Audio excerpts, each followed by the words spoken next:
Okay, so this presentation kind of comes from the fact that through the LAC-LAM interest group, we hear a lot about different workflows and the different models of engagement with digital content in digital libraries throughout a library. Sometimes an institution will have their campus IT embedded in the library, or it's its own entity outside the library. You may have folks working on a digital library across various departments. And one thing that's kind of unique at Vassar is that we're kind of contained where that digital life cycle for the digital library itself is really within the same department. Whoops. So this is our department. Myself, head of DS&T, and then we have Sharon Cadigan. She's our digital production manager. Ariana Schlegel is our systems librarian, and Kim Gianfrancesco is our digital preservation librarian. Kim's position is a rather new one. We did a review of like a gap analysis of our digital life cycle, and digital preservation was just a glaring gap. So really in the early period of COVID, we started putting out a call for applications for this role. And then in February of 21, we hired Kim, and it's just been an absolutely wonderful addition to the team. And she has really filled this gap well across, not only within our department, but across campus. Just spreading the word about digital preservation and the fact that not only are we bringing in things for the digital library, but also preserving them out, things that may not be appropriate for the digital library, but still require preservation. So it's really been this really wonderful add-on to our team's list of services that we offer the campus.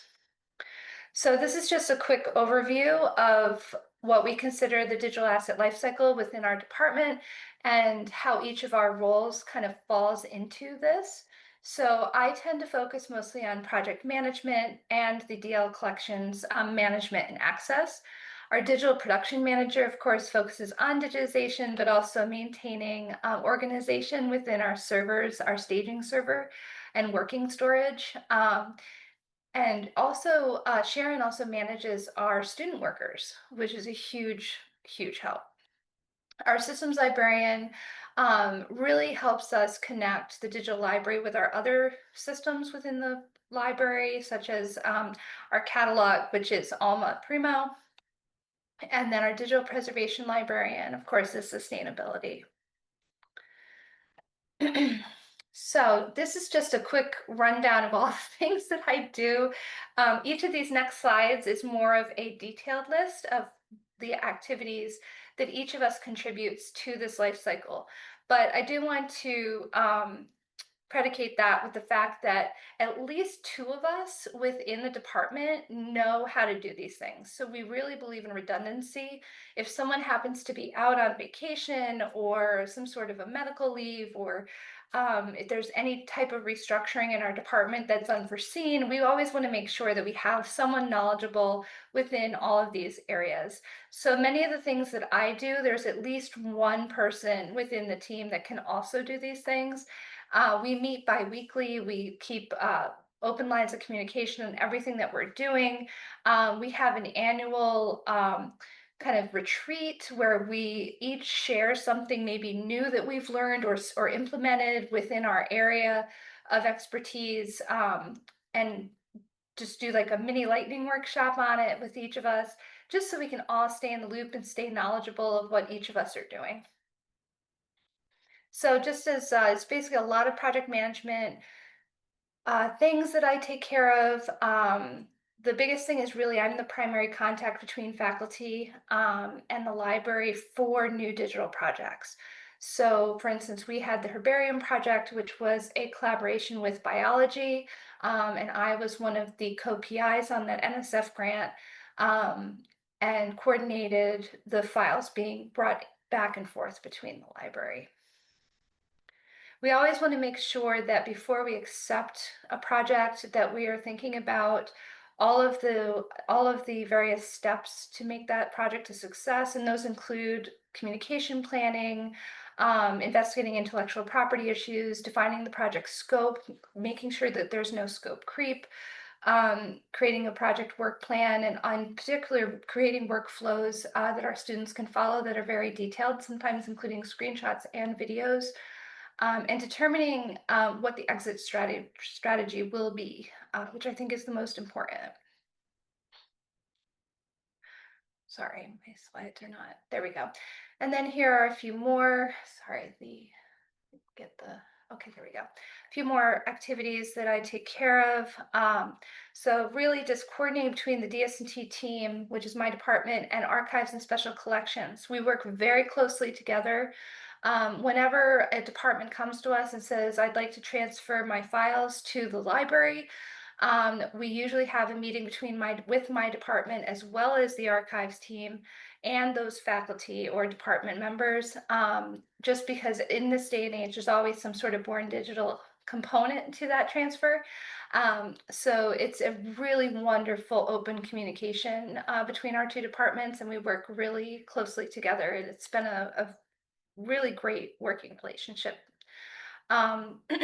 So I also oversee the metadata management for the digital library.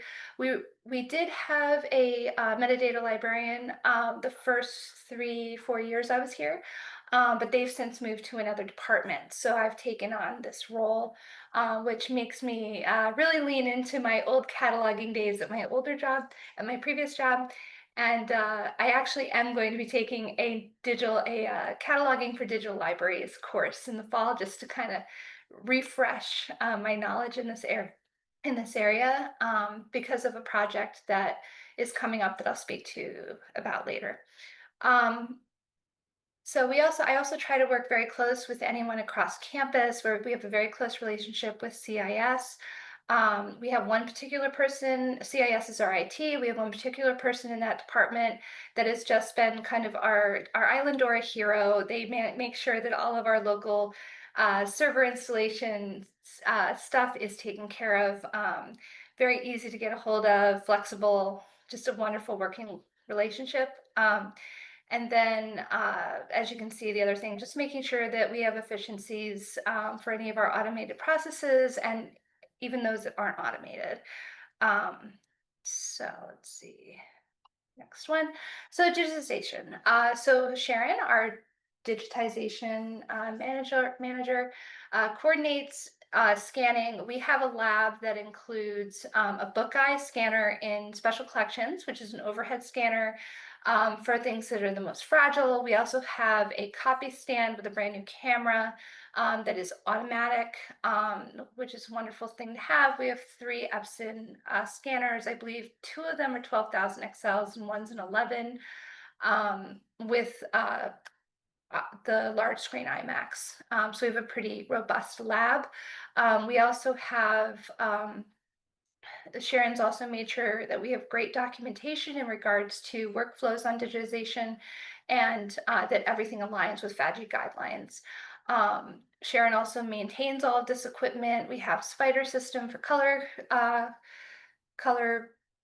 maintenance, and she will provide training for our staff as well. Sometimes the academic engagement librarians need to scan things, and she will bring them into the lab and walk them through the entire process. Sharon's also gone out of the library and helped faculty with training on projects, in particular with the biology department. They wanted to scan the herbarium specimens in the bio department lab. So Sharon consulted with them on purchasing the equipment with the NSF grant funds, and also provided training. So our systems librarian, Ariana, is just always busy, just making sure that primarily that our Alma Prima VE system and our SpringShare suite and Easy Proxy are just up and running smoothly. But Ariana also provides that kind of crosswalk between the two systems with the DL to make sure that we're providing an ease of access to all of our systems across various databases and systems. So yeah, I don't want to read every bit of the slide, but these slides have been shared in Slack. I promise I'll get to the important stuff soon. Lastly, last but not least, sustainability. So Kim, our digital preservation librarian, she collaborates with me to just talk with donors to survey, appraise, and ensure proper transfer of born digital holdings. We do have an online form that we can set up a schedule of transfer for particular things if necessary. She will also prepare born digital materials for preservation, ingest, stabilization, and storage. We do have a 3-2-1 storage set up. So we have our staging and working storage, which is a Windows server maintained by IT, and then we have our bags or zipped folders are placed into an enterprise Dropbox account.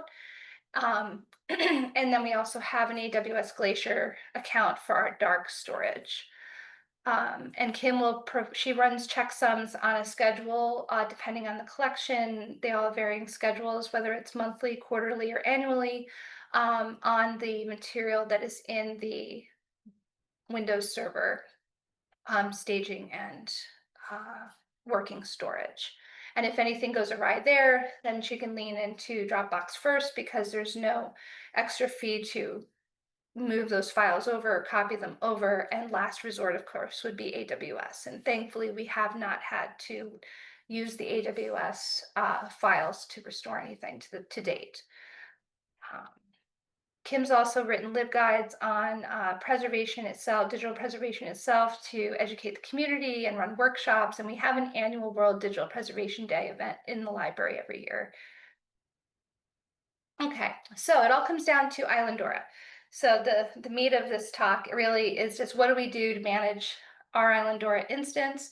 It really is a team effort. We have 4 repositories, and just these are set up as actually they're each a collection, and then they have sub-collections within them. So the digital collections is primarily our historical material, photographs, videos, manuscript material, scrapbooks, student letters, student diaries. We also have some audio material in there. Finding aids, just like it says, it's encoded archival description. Finding aids, they're uploaded as XML. And they include a combination of physical and digital items. So it really kind of bridges that gap between the physical archives and my department and what we offer in the digital library. Vassar Scholarship is our institutional repository. It includes not only student theses, but also open access peer-reviewed articles written by faculty.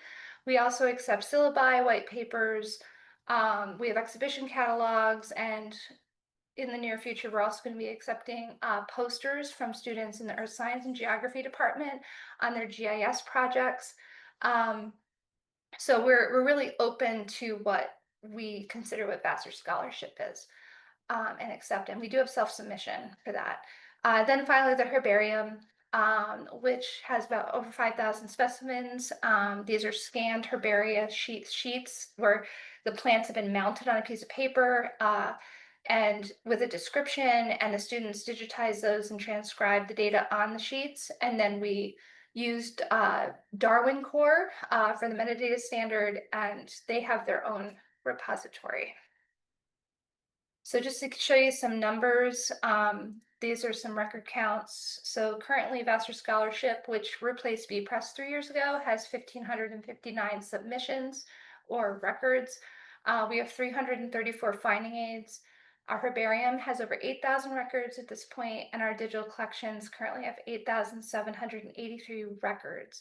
This does not mean this is the number of images or whatnot. There's thousands, tens of thousands. It's just these are the records that pull all of those things together. Okay. So workflows. New collections are added using Workbench for the digital collections repository and the herbarium. The IR, like I said, is we rely on self-submission. And for finding aids, our college archivist uploads the XML themselves. We have a Drupal form for that that then transforms it so that it appears with the style sheet. right now, a big project that we had post-migration that we're starting to finish, get close to finished, is adding transcriptions in both TXT and PDF format as media files, and then putting the links within the metadata itself. This is both for accessibility, and it also allows us to have a corpus of work for using collections as data by request from faculty. And then, of course, quality control is managed by me with support from Sharon, the digital production manager, and our work study students. And by quality control, that's doing various checks on taxonomies, making sure files work, making sure links work.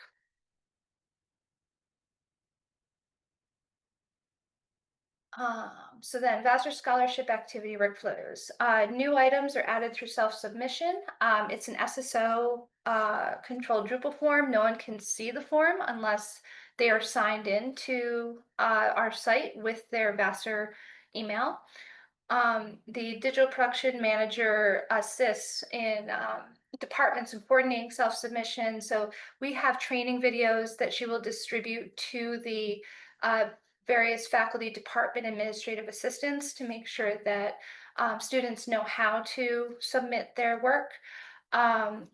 Sharon also moderates the submissions. So submissions, when they come in, the metadata is published, but not the media. So Sharon will review the submission, and if everything looks good, she will publish it, and then the media, which is usually a PDF, will be available. But we also accept things like um, audio, video, for students, say in the music department, that maybe want to submit their senior performance. Sharon also adds submissions and updates access levels as needed. Sometimes we get submissions from students that have already graduated and no longer have access to SSO, so we'll have to manually add those things. We also have faculty that kind of need some support submitting their peer-reviewed articles, and we will do that for them too. Also, if we get a request for something that's set to archive only, our digital production manager will coordinate the viewing of that item with our special collections department.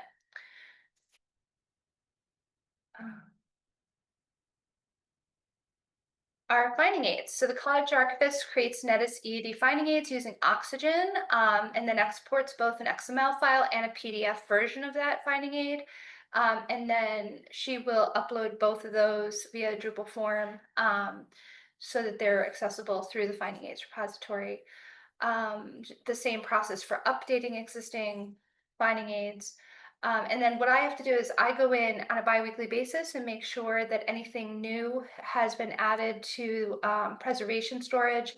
And then I also upload the XML files to a GitHub repository for harvesting by Empire ADC, which is a New York State collaboration for providing access to finding aids, which was really great when we were getting hit by bots. We were redirecting folks to Empire ADC when we had to make our digital library Vassar only or only accessible on campus. So it was a really great backup scenario there. Our DS&T work study students, under the supervision of the college archivist and quality control by myself, will update finding aids with links to any items that have been digitized, which really kind of bridges that gap between the finding aid and what's digitized and what's physical, so we can make sure everyone can find everything. The herbarium. So the herbarium project's primarily been my project, of course, but we've had students do certain tasks with Sharon's supervision, which has been absolutely wonderful. So I will receive spreadsheets of data that I need to map to our Islandora fields, the Darwin core, and then we'll have students make sure that every record has a file, a media file, before I do the ingest. The students have also helped us convert the TIFFs into JP2s. Because this collection was originally expected to be almost 22,000 records, we started early doing JP2 conversion, but right now we're only a little over 8,000. We had one partner, because it was a 5-partner project, that has not yet submitted their material. And then we have another larger collection within Vassar that's still under review by the PI of the project who retired mid-project. And so this is kind of turning into a longer project than we thought.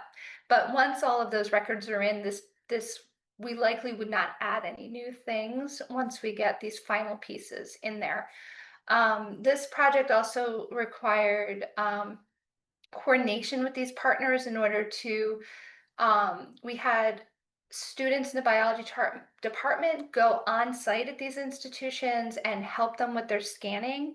And then they did the transcription work. So I was receiving spreadsheets from outside folks, including Mohonk Preserve, and a few others. So there was a little bit of handholding because they weren't quite used to what the needs of Islandora were. We had this wonderful view created by Alan Stanley, which I'm able to export the links to the image files and then upload that image link file or CSV to CNH, which is the portal for Northeast Herbaria, because they will not host the images, they will only host the metadata. So we would have had to have these images stored somewhere anyway. So we decided that we would be the place where these 5 institutions would store all the data and the images, and then we would have CNH link to our DL for access to the images themselves. So a little coordination on there on that part, especially since we had 5 different admin access accounts to the CNH, and I only had access to Vassar. So I was doing a lot of coordinating and training with this project. But at this point, I think we're pretty close to the end. So finally, what's next? We are finishing a multi-year video project. This was a project started by our metadata librarian that's no longer with us in the department. I actually just loaded her final set of metadata for phase 2.1. So phase 1 was our earliest film, which was a lot of reel-to-reel. That project was done while they were still in our department. And then upon their departure, they handed me the metadata, and I converted all of the MOV archival footage to MP4s and ingested their metadata actually last week into Islandora, and now I'm adding the videos one by one. We had a better way to do it, but we're kind of in between things right now with Workbench. So at some point, we should be able to actually just load all of our large files, videos in particular, into a directory on our server, and then our Alan set up so that I can actually point to the node and it'll know to pull that file and add it to the records. So, but we're still kind of working out the nuts and bolts of that. And I just had a small batch for phase 2.1, which was 80. So I figured I would just add them manually. But the next batch, we have like 2 more batches. So those I'll be cataloging from scratch myself and then going through the rest of the process as I have been. Then our next big project too is coordinating with neuroscience faculty. We got a new confocal microscope. It's $1 million microscope. It does these really beautiful images of brain matter, and they love to create course sets. So that's kind of something new we hadn't thought about with the DL, is actually producing course sets. But I think this would be a really great kickoff for that. We're also coordinating with Earth Science and Geography to add 200+ student GIS project posters to the IR. And we're also adding new collections as informed by the use and reuse report, which I'm going to be talking about in my next talk. And we've decided from this last report that student materials from the 1930s and 40s was a real gap area. So we're looking at diaries, photo albums, and scrapbooks from that period to start digitizing and adding. And we're also about to kick off a big yearbook scanning project. But the yearbooks don't directly go in the DL. They're in a product called Veridian, and we just link to them from the DL. And then, of course, we want to continue to improve search. Our students have been spending the whole summer creating spreadsheets to normalize dates that we hope to use Workbench to update those fields. And then we have taxonomy cleanup, which is ongoing. We have a lot of duplicate fields and things with typos that we want to merge and stuff like that. And that's it. And I feel like I talked a million miles an hour. Um, and it was a lot of information. But that's us. So let me stop the share. Awesome. Thank you, Nicole. That was a wonderful presentation.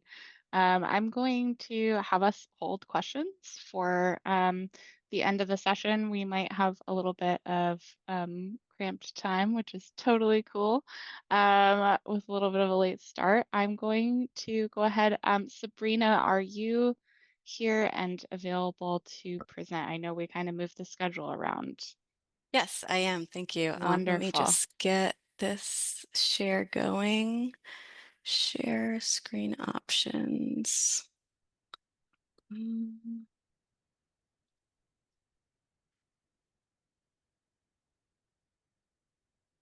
Perfect. Can everyone see my slides? Yes, we can. Yes. All Thanks right, so much. great. I'll get started then. Hello, everyone. Thank you for joining me today. I'm here on behalf of the small but mighty team behind the Revolutionary City, a portal to the nation's founding. A project 5 years in the making is tough to fit into 20 minutes. So my presentation will be a little bit of a background of the project, and then I'll highlight some of the ways we're using Islandora to enhance discovery and foster civic engagement in these challenging times. I also want to highlight those responsible for the content developed in the last 2 years. Most of us are full-time staff at the American Philosophical Society and at the Center for Digital Scholarship specifically. However, we do work with both our education and program teams at the APS as well.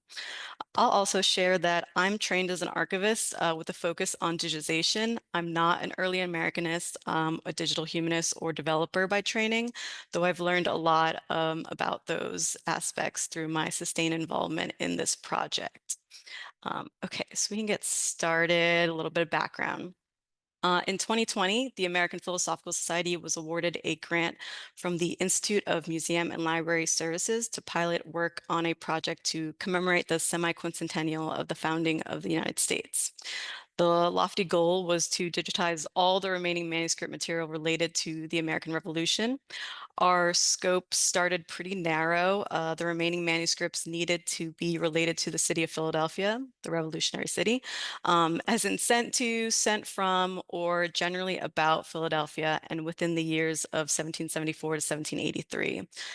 Initially, 3 institutions were chosen to tell the story of the American Revolution as it unfolded in Philadelphia, and those were the APS, the Historical Society of Pennsylvania, and the Library Company of Philadelphia. A key goal of the project was to highlight the narratives of the American Revolution beyond the founding fathers and the major events. And by focusing on manuscript rather than printed materials, we aim to surface a more diverse range of historical voices. So initially, our strategy was to enhance the metadata by adding detailed topical and person tags to improve this discoverability, since the perspectives of non-elite groups are often obscured by traditional cataloging practices. But centering the experiences of marginalized groups, so women, immigrants, free and enslaved Black people, indigenous communities, religious minorities, the list goes on, does remain central to the project, but I'll speak shortly about our evolving practices or approaches to this work. Another of the Rev City goals was to reach a broad audience. So educators, students, researchers, historians, and the general public. So the IMLS grant enabled us to form a committee with strong ties to these communities. And thus our collaborative process really began with this stakeholder group spending a year in conversation, asking questions, learning archival and DH methods, sharing feedback, and being humbled most of the time. The team learned a great deal from their expertise and bearing opinions of what a digital repository should look like and how it should function. And we quickly realized that enhanced metadata alone wasn't enough to highlight the voices and narratives we were looking for. So this is because many users aren't familiar with what metadata is or really how to use it. So this led us to develop alternative access points. So things like broad historical themes. Those were easy early wins because we weren't reinventing the wheel with that one. But other suggestions like adding interpretive content and transcriptions really required more resources and a shift in our workflow that early on in the pilot. The group consistently flagged 18th century cursive handwriting as a major barrier, especially for students. So if we wanted to make the documents in the portal truly accessible, there was a lot of work to be done. But overall, the feedback we received, and there's a lot of it, was exactly why we engaged stakeholders early on, a concept that was definitely really new to the APS and myself. But at the time, we had an out-of-the-box Islandora instance, a remote developer, the head of the Center for Digital Scholarship at the APS, and then myself at the time was a contract digitization archivist. So we were really excited about using Islandora and the portal's potential for this big celebration, the semi-quincentennial, but it was clear that meaningful collaboration would be another essential to the project to meet even a portion of the stakeholders' needs. And then I will fast forward to today. After 2 grants and ongoing funding, we've continued digitizing at the 3 core institutions. We've completed a major repository migration at APS and for the RevCity portal, thanks to Born Digital, shout out, and then brought on new partners.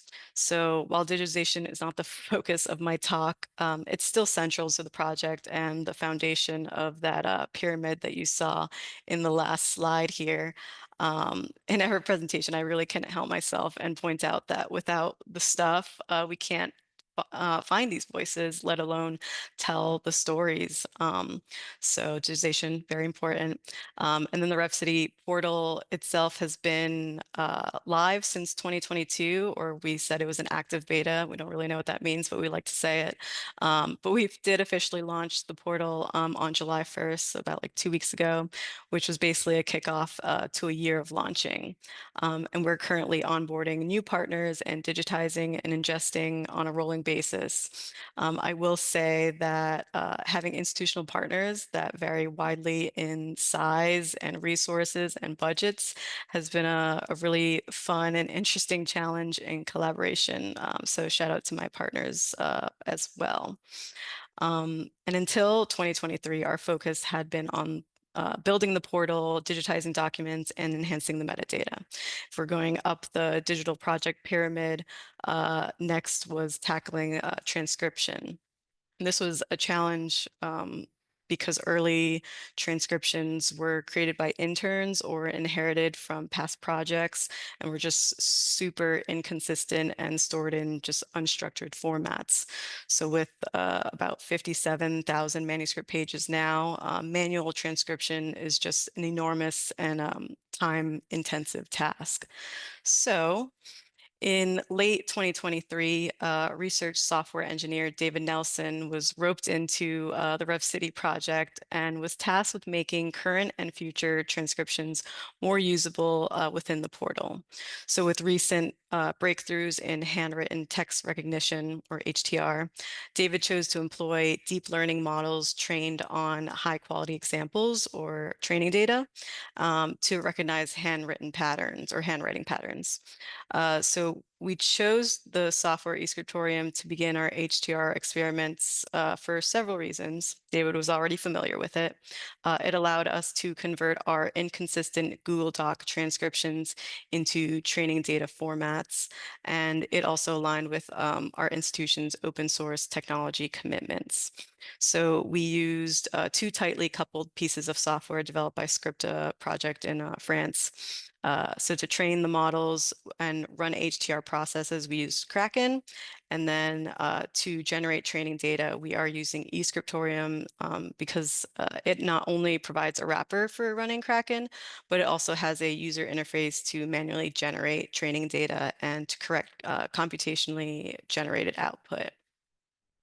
So, how are we using these automated and human-corrected transcriptions in Islandora? From eScriptorium, we are exporting alto files and converting them into HOCR format.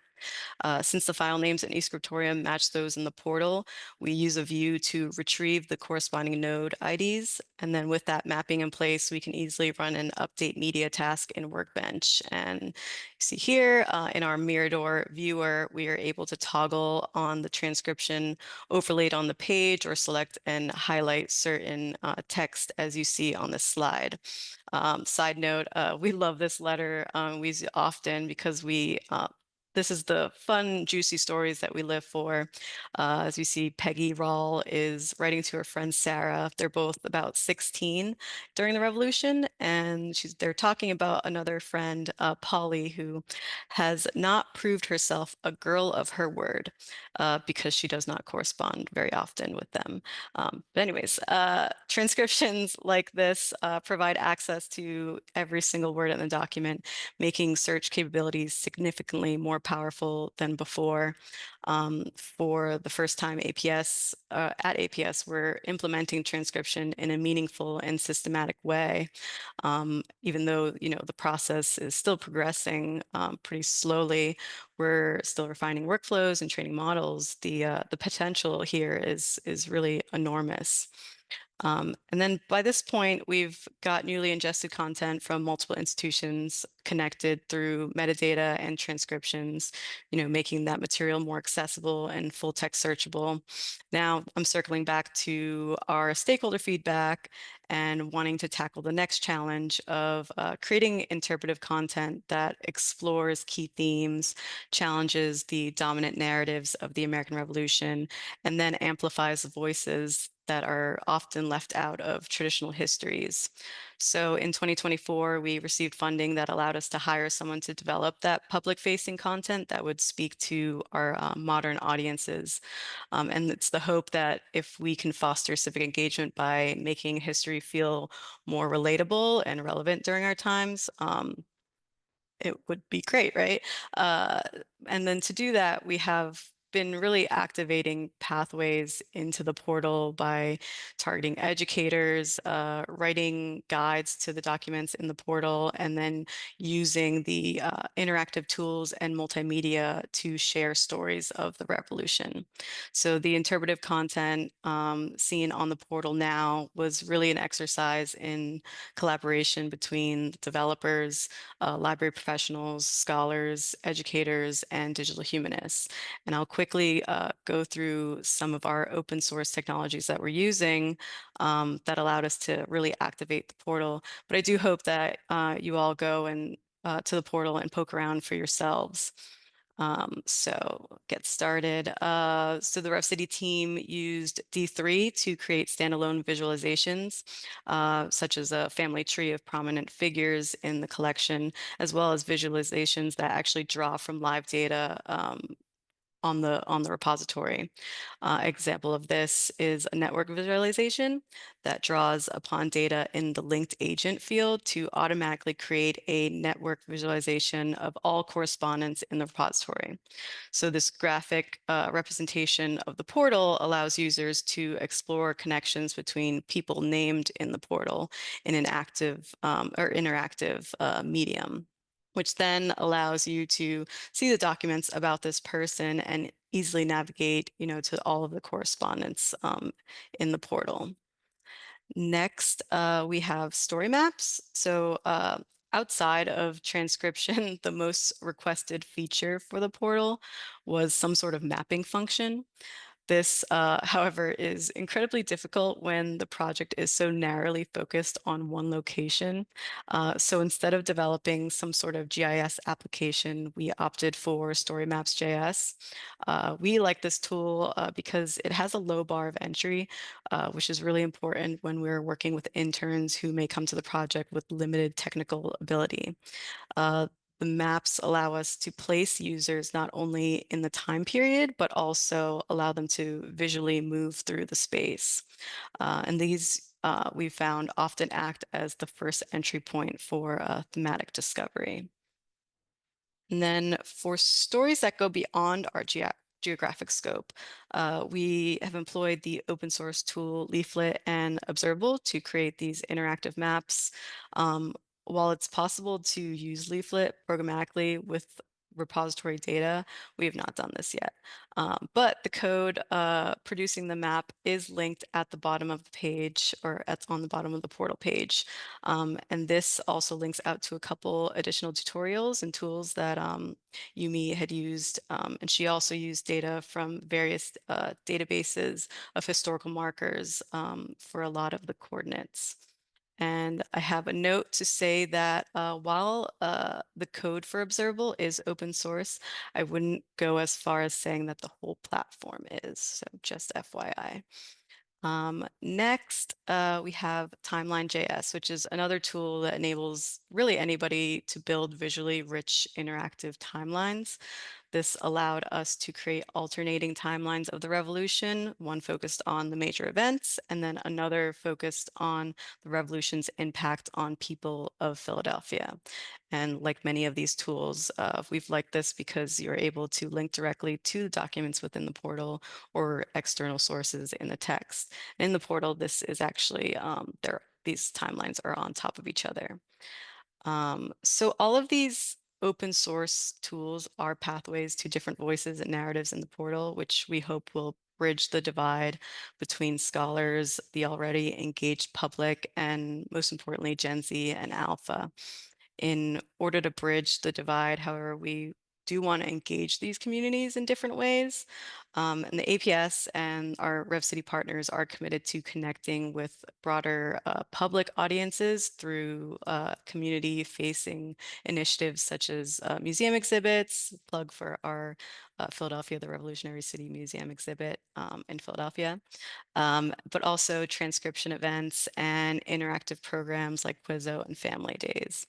The transcription events, though, specifically have given us a valuable model for community engagement. We're now exploring opportunities to host ongoing transcription workshops with our partner, Girard College, which is not a college, but actually a grade 1 through 12 school serving single parent families. So this could be a really strong pilot for working directly with high school students and getting that Gen Z or Gen Alpha feedback. So lastly, some takeaways as a repository manager and having witnessed firsthand the many layers of challenge and opportunities that come with a project of this scale. On the technical side, Drupal has posed some limitations, especially when it comes to developing interpretive and interactive content.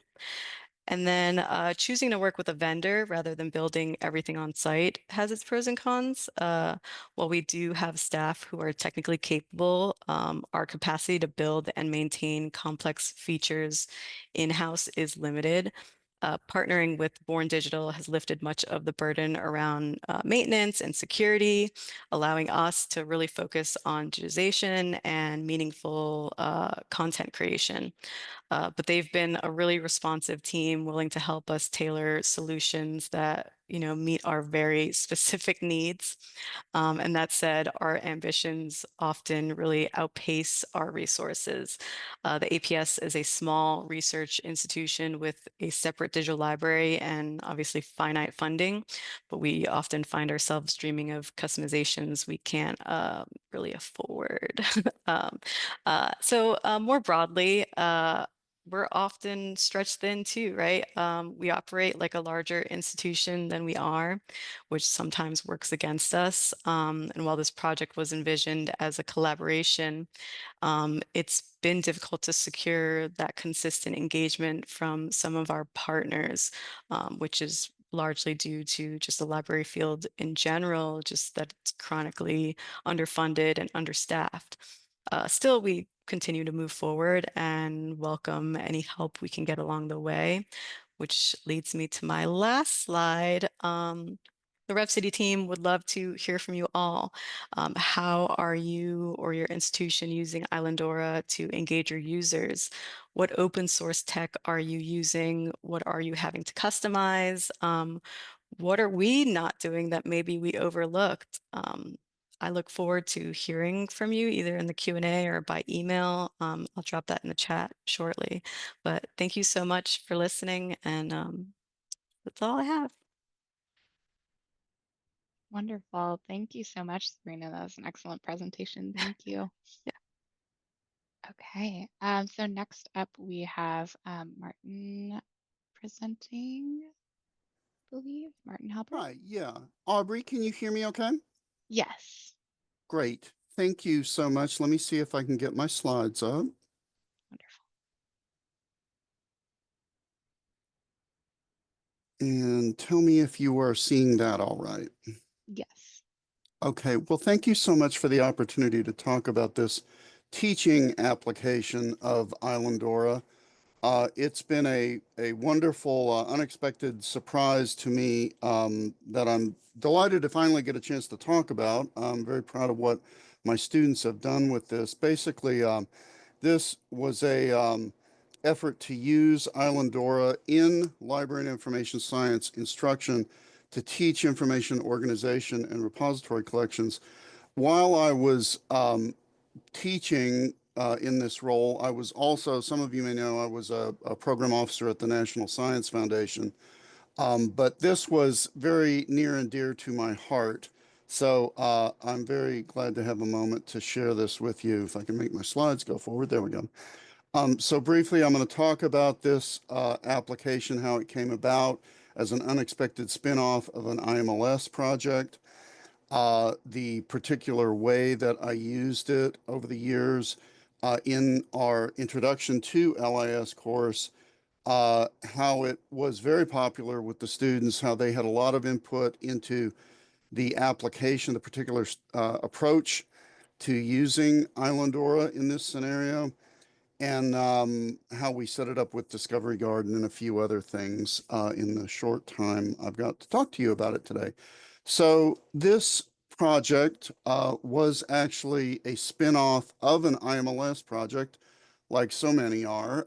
It originally came about because of a 2019 IMLS award that was a broader topic that I won't go through today. It was another big sprawling project, but that was exploring collaborative applications of digital repositories.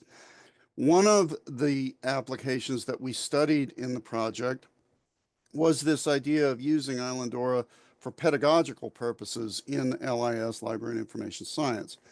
The specific LIS topics that we're focused on were understanding, gaining learning and skills in information organization and collection development in digital repositories, two components of our curriculum components of ALA's core competencies of librarianship. The scenario that we explored was not, an advanced metadata or advanced repository management class, but rather using this approach directly in our introduction to LIS topics for incoming students in the MLIS program here at UNC Greensboro. Students were collaboratively engaged in exploring this, and I revised the approach over the years, given thoughts that the students interjected into it. And so I want to share some of the things that came about from this. These are just screenshots of the CDLN, Collaborative Digital Library Network site that we set up for this purpose. So preaching to the choir here, everybody obviously knows about Islandora and its strengths. Also Discovery Garden, one of the sponsors of this event. And we chose this combination of hosting service and tool as part of the original project, but found that it worked quite well in this teaching application as well.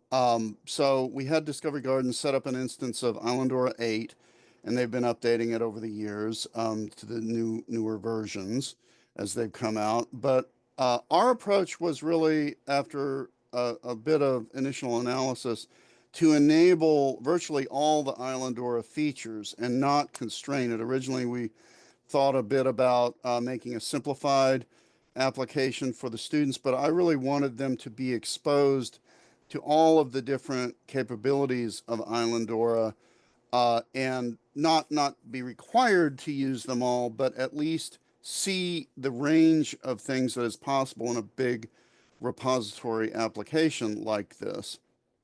So, how did we do this? So the digital project assignment was a core component of the selected sections of our LIS 600 course, Foundations of Library and Information Studies, in the period 2021, really up through 25. Now, I primarily used this tool in the academic years 21 to 22 and 22 to 23, because the grant project technically ended uh, at the end of 2023, so we didn't have the grant funding for 24. But I'm happy to report that I was able to convince a good colleague, friend of mine, the Dean of University Libraries here at UNCG, to fund this pedagogical tool, and we have now reintroduced this in this year. More than 100 graduate students, approximately 150 actually, in a lot of different sections of the class participated in this exploratory effort, and I'll give you some stats about it momentarily. This assignment was worth 15% of the overall course grade, so it was a substantive portion of LIS 600. So what was the assignment? Well, in the assignment, which took place over approximately 6 weeks of time, they had a little bit of flexibility on this. The students did two things. One, they created a digital collection. I'll tell you exactly what they were required to do in a moment. But then they also had to write a reflective paper about the experience and what they learned from it and thoughts they had going forward on it. So it was a modest, in some ways, assignment. They just had to get at least 24 images or other types of content. Some students did do audiovisual recordings, for example, as an alternative, both audio and visual, and in some cases just audio recordings. The students had to either, if the items were not already digitized, they had to produce digital forms of the items and then upload them. They had to assign metadata to the objects. They also had to develop a rights statement, and probably the most interesting portion of the assignment was for them to create the subject headings, basically a folksonomy that pertained and worked for in the context of their particular collections. Now, it was very important to me to make sure that the students selected a topic that they were interested in, because I found that really greatly improved the engagement. If it was a topic that was a hobby, a personal interest of the students, they were very, very engaged in organizing the material. Some of the students did dozens and dozens of images. They got really interested in this. And many of the collections that were created were very, very creative and amazing, actually. Just a little bit about their experiences and what the collections they created were like. I found, in comparison with the way this topic used to be taught, of just sort of an abstract discussion of classification principles and information organization, the practical experience of creating a folksonomy that was specific to their collection and assigning the subject headings to the individual items, and it was far, far more effective as a learning strategy. The students came away after this assignment with a much better understanding of subject headings, classification, the purposes of classification, the practicality of creating subject headings, cross-linking through the subject headings, similar items, all of these core topics in librarianship. And while this was in thinking back on it, a relatively small part of that IMLS project, this was probably the element of the project that was definitely the biggest surprise success, and something that really changed the way I taught these topics. Allowing the students to develop their own thematic focus for the digital collections that they created was just a way to enormously increase their engagement with the assignment. Whereas if it had been some set of images or topics that I had assigned to them, I think they would have only looked at it as sort of a rote assignment. But because they had to think about the collection, they had to select a topic of their own choice. They really got into this, and it was something that became a real labor of love for them. And honestly, it was almost always their favorite assignment in the entire course, and one that they really enjoyed. Now, another thing I'll say is many of the students came to this assignment with a lot of trepidation and fear that they wouldn't be able to do it. A lot of them were not super digitally experienced, but they universally came out of it with it was a huge confidence builder when they went through the process. We had clinics during the course that answered questions. They could work in groups to ask questions and discuss their projects and how they were developing them in the course of those clinics. And you can see from the collection categories of the different collections that they created in the site, the range of topics. About half of them I couldn't really categorize under one heading. Miscellaneous topics is what I've labeled it here. I'll give you a smattering of the topics in just a minute and wrap up here. A lot of them were travel images of students' experiences that they could categorize, and personal realia, I guess I'll say, personal artwork. A lot of students did plants and floral images that they took. And then cookbooks, their own personal recipes were a popular topic along with their pets. To wrap up here with just some additional observations, ways I've changed this assignment over time and prospective plans. Again, the student input was regularly incorporated into the assignment over time. I changed some specific parts of it in response to student suggestions. And everybody found that they got a lot out of this. They really appreciated the discussion of copyright issues and rights statements regarding their collections. Finally, I've expanded it from just this repository assignment to include other kinds of media, blogs, image galleries, portfolios, and others. But these digital collections remain the most popular option. I'm now considering future possibilities for this curriculum, including more advanced data set curation possibilities. And I'll end with just a couple of slides of representative images of all the collections that students made to give you a sense of the wonderful creativity that they had in this assignment. Very proud of my students. Thank you for the opportunity to talk about this.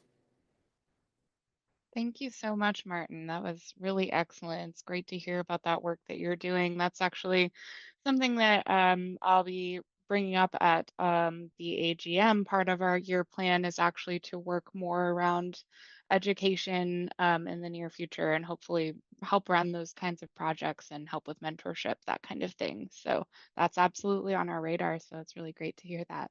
Thank you. All right, so I'll go ahead and get started. I'm presenting today from the Sheridan Libraries at Johns Hopkins University, representing the Digital Repository and Curation Center. Sorry, my name's Don Richards, in case I know I didn't say that. So, but I also would like to start by acknowledging my own long-term connection with this community. I've been a committer for a number of years now for the Islandora Codebase. I'm on the technical advisory group. I've hosted a number of interest groups over the years. I've been a liaison in Slack, and I'm currently on the Code of Conduct Committee. So this is a community I care about very deeply. So from that perspective, as someone with a personal investment in the health and future of Islandora, that I want to share our survey. This talk is about the comprehensive process we undertook at JHU to evaluate our digital repository landscape, to decide which platforms to keep, which to migrate to, and why. And it's also about the insight we gathered that I hope can help the Islandora project continue to evolve and succeed. Like many of you, we balanced digital repository collections, new user expectations, and had constraints around budgets and staffing. We wanted to make sure our decisions were transparent, evidence-based, and grounded in broad stakeholder input, especially after previous Islandora implementations that ran into serious sustainability issues. So today I'll start by sharing how we organized this process and who was involved, and and how we evaluated the platforms. Then I'll cover why we ultimately decided to pair 2 platforms, kind of 3, and I'll wrap up with community-focused recommendations that come from a place of deep commitment to the Islandora continued success. Now, at the end of this, I'll have a link to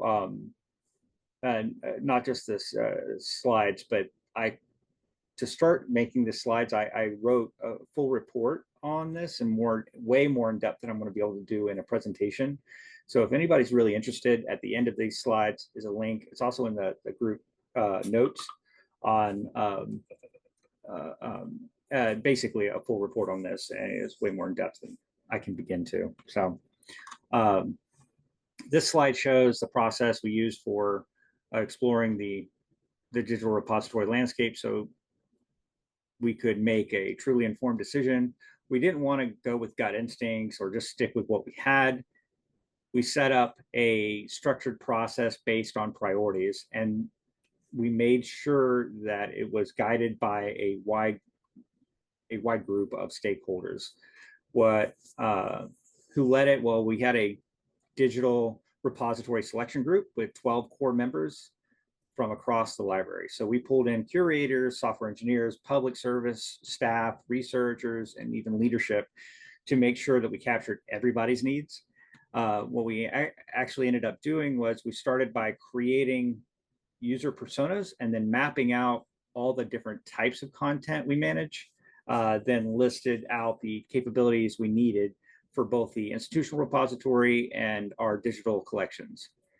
That led us to prioritize features, things like metadata flexibility, preservation, integration with other systems, search, display, admin usability, whatnot. Then we looked into the different platforms. We began with a very long list, probably a lot longer than what you're seeing on the screen, and narrowed it down to 6 contenders. The ones that best matched our needs and we were actually feasible. These included open source projects and proprietary options, both hosted and self-hosted. And finally, we did hands-on testing. We set up sandbox environments where feasible, so our teams could see how each platform worked in real-world workflows. So on this slide, you see some of the platforms we explored, like DSpace, Islandora, Haiku, to Cortex 10, Dataverse, and even some of the commercial tools like Exploro. Taking this broad look helped us truly understand the strengths and trade-offs for each of the ecosystems that came along with the different communities that these platforms represented. Now, all right, here's where we got closer looks into the platform. We kind of narrowed it down to these 4/5. I say 4/5 because there's one that requires 2 platforms. So Islandora, we already knew Islandora. We had it running. We didn't need to build a sandbox. We had multiple servers running Islandora on the back end anyways. We knew it well. We knew its strengths, strong points, and a few of its maintenance headaches. And I'll get to that later, but DSpace, same thing. We have it running. It's our current IR. staff are comfortable with it, and it has the submission workflow. That's an absolute essential for us. So, but that one's powered by Vireo, which is the 5th platform. Then you have Cortex. For Cortex, we had them spin up a sandbox. We had our curators and staff try it out. They loved the user experience, and it was easy to build exhibits. For Tind, we also had them build up a sandbox for us. Multiple teams tried it out, but it didn't handle our submission workflow. It did provide a way to attach Vireo to it so that we can use our current system to submit ETDs. And it didn't meet our metadata needs very well. By doing hands-on pilots, we could see the real strengths and trade-offs, not just what was in the feature list. And in some cases, it was almost minimal documentation for some of these platforms. So it was kind of hard to see what features they actually did end up offering.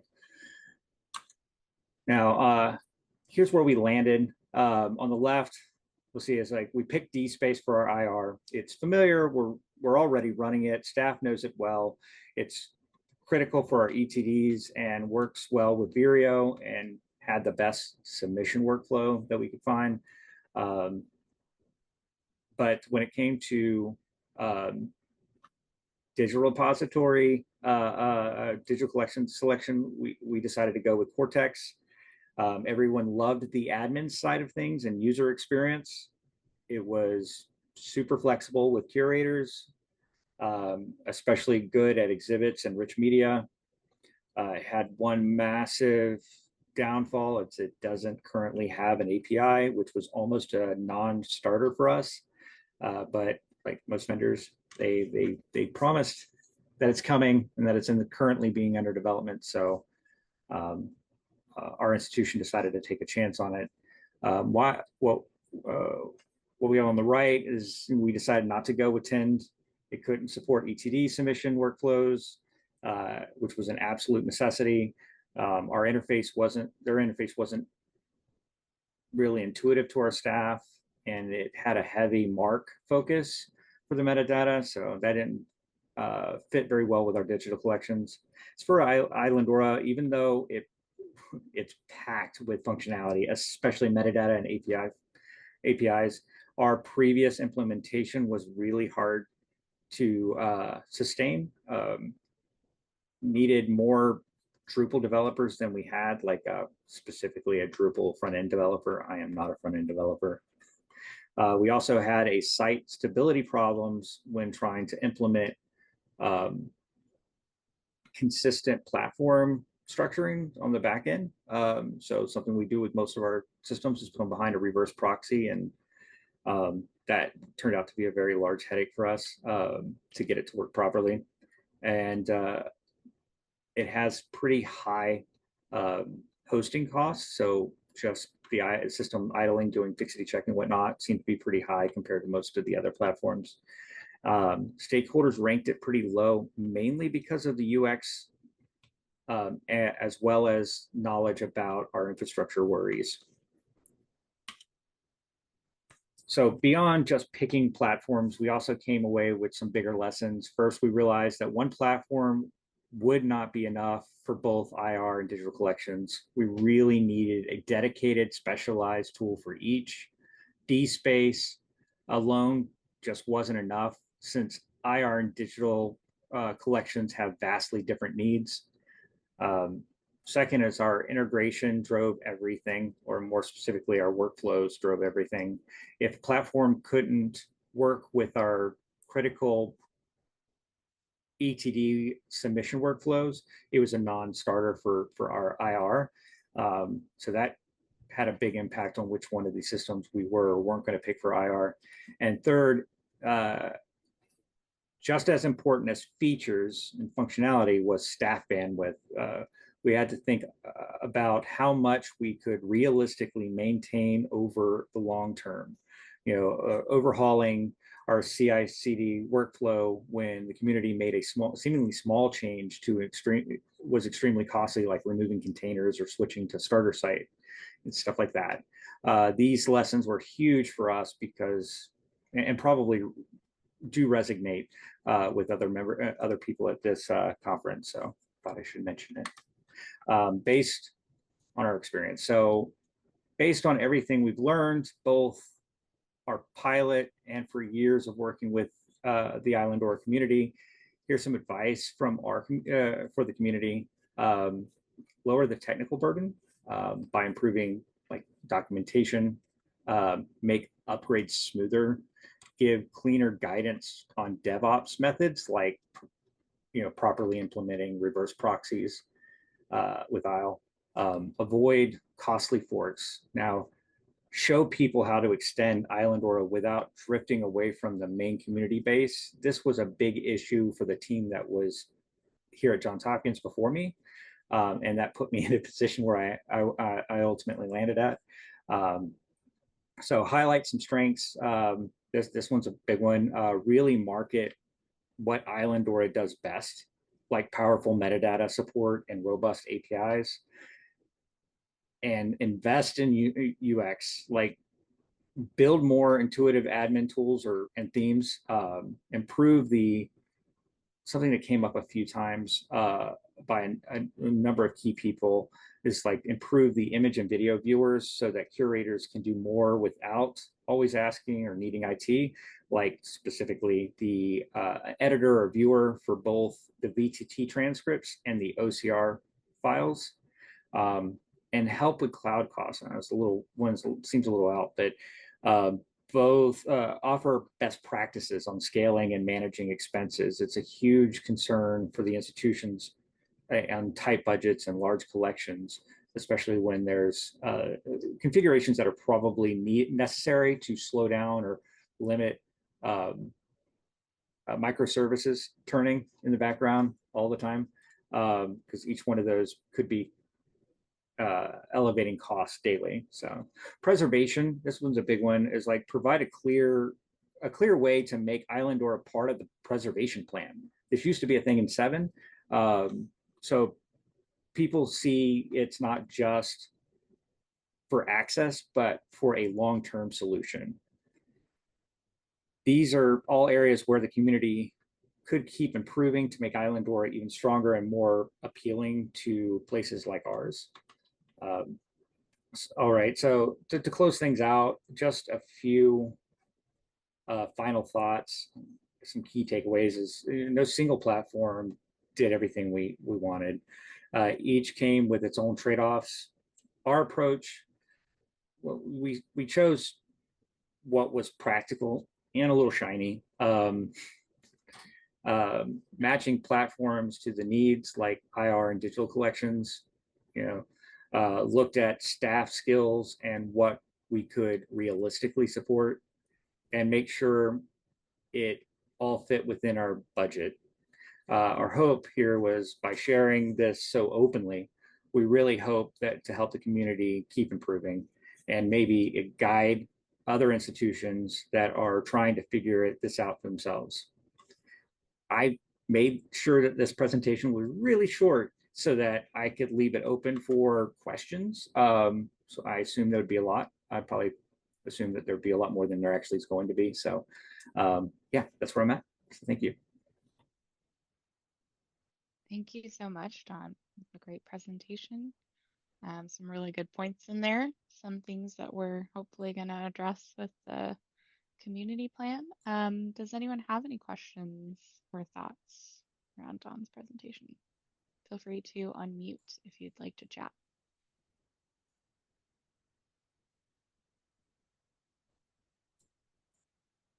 Looks like we have a question from Brandon. Can you elaborate on the issues that turned you away from Islandora? Reverse proxy issues and stability. Yeah, I want to start with, I fought hard at our institution to keep it. I'm not a big fan of trusting vendors' promises until they've been fulfilled. So the reverse proxy issues was like we tried to implement it and use just basic Google searching on how to get traffic to play nice with a reverse proxy and never figured it out. We ended up just turning off our reverse proxy for that one server, and that's the only server that's like that. I just spent too much time troubleshooting it. So it would not, specifically, the containers had a problem seeing each other whenever the reverse proxy was in place, if that helps at all to narrow down the problem.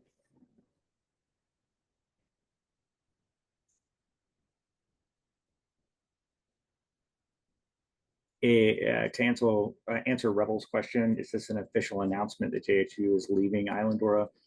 I honestly don't know what this means totally. I have hopes that we'll be back, but that might be just wishful thinking. Again, I've been burned by vendors enough times to know that every platform is temporary to some degree. So the community, we are moving to the platform, migrating to it. I don't know how much involvement I'm allowed to maintain and continue after, but until I'm told not to, I'm staying. So I don't know if there was an official. We've announced internally that we're moving to Cortex, but that's about as far as it's been.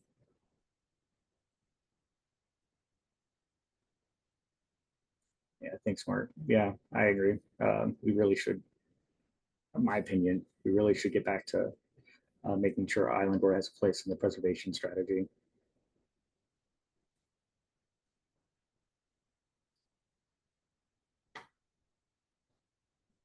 Like Elisabeth asked, just clarifying, did Sure. you have Islandora vendor support?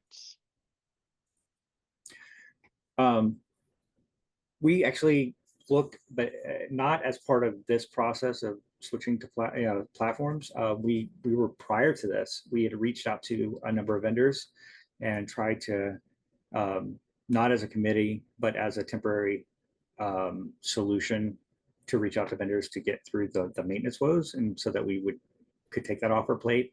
But that didn't happen. And that was started about the same time that we started the digital collections review, which is something we try to do every few years, or try to get into the habit of doing it every few years, where we're reassessing our platforms and seeing if this is the right platform to stay on. So it was no fault of any of the vendors. The vendors offered some pretty amazing stuff, and at a good price. It was timing. So we could have ignored the feedback for the maintenance woes and really stuck more towards like, hey, we have vendors that could take care of this. But that really wasn't a big point of the conversation. A lot of it was, I mean, to be honest, it was the shininess of Cortex that really won over most people. So that was probably the main driver. The back end, front end was very polished.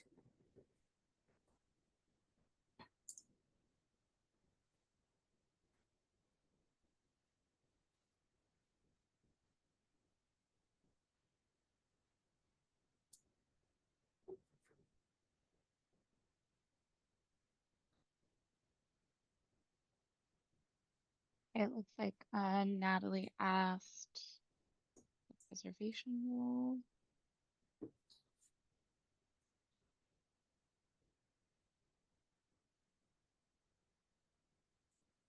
It's more socialization of Drupal as a source of truth play part. I think I know what you're asking. I think I understand. Maybe I'm probably gonna get it wrong, but so we currently with Drupal, or yeah, with Islandora, we have Fedora running, and previous impression was that made it part of the preservation process. So I think it's all the conversation of like what is a preservation, what is the preservation copy? Is it intended to be here? And what is your long-term preservation plan? And how does setting up Islandora meet that goal? So I think it is kind of like documentation and bringing it to the community as a key point to pull out during presentations and stuff. But I don't know if that even comes close to what you're asking about. So I think I've hit it, but I don't. I'm sure I didn't. I'm sorry.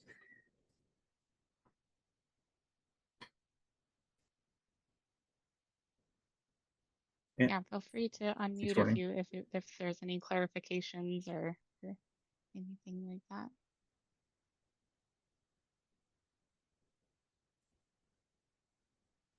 And then a Rebel asked, how did you get the extra cost covered?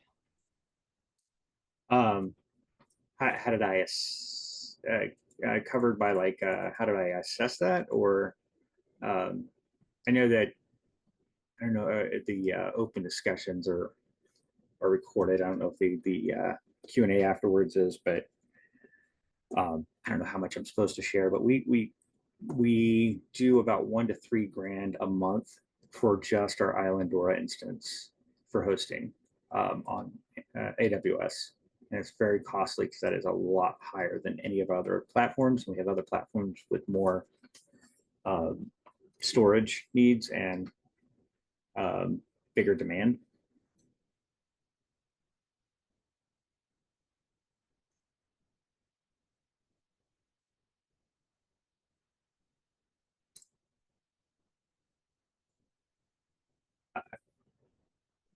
So just to follow The up, Don, I thought you said that Cortez costed was the cost was more to run, or did I misunderstand? yeah, I don't believe Cortex has cost us more than Islandora. I think Okay. it's I don't know the numbers myself. I was told that they're comparable, but Okay. yeah.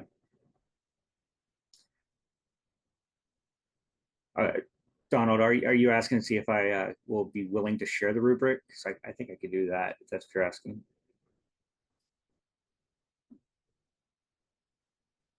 I think Don is asking something similar that our members said. They wanted to only go with an open source platform. We offered all these perpetual platforms, commercial viable platforms to them, and they said no. So for us, open source was a figure in our selection rubric criteria. Was that for you? We if given two options, we all understood that if given two options, both pay or open source, lean towards the open source, but there was nothing official. Costs weren't supposed to be a massive factor, and having more of the open idea, how we share the world, share to the world, and with it, open source is definitely preferable. It was really hard to compete though with Cortex because everything seemed to be. I keep saying the term shiny, which kind of just I feel like diminishes the quality of it. But it was really hard to get past people's impression where they're like, yeah, it looked really attractive. It felt really polished, and I think big things were probably pushed a little further down that list because of that. But that's my impression. This is me speculating on what people's impressions were whenever all I got was a list of how many people voted for this thing. So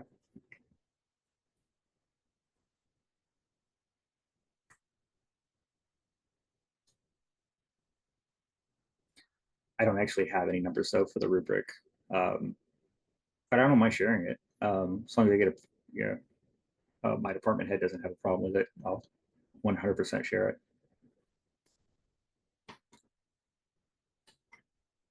No, we reviewed a few of them, and off the top of my head, which ones we actually went into other than Tend and Cortex was there's a few that were no starters. Like we started to review them, and the companies got real gatekeepy with their documentation and stuff in the background.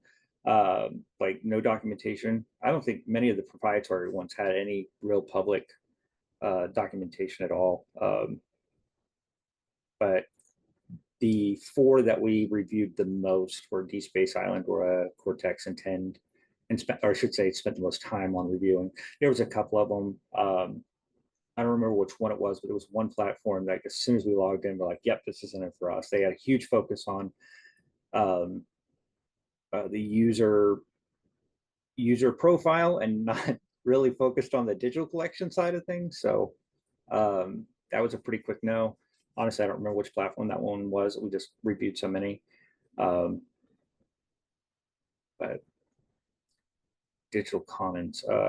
So which was which platform is that? Is that by digital commons? By Elsevier now was Bpress. Oh, no, I would have probably, no offense to Bpress, but I've used it in the past, and I'm not. I was not impressed with how they exported data or their interface, so we didn't even bother reviewing that one. I think it was a lot of people that had experience with Bpress on our team from prior institutions, so we wasn't. It was not something that we even brought into the first round.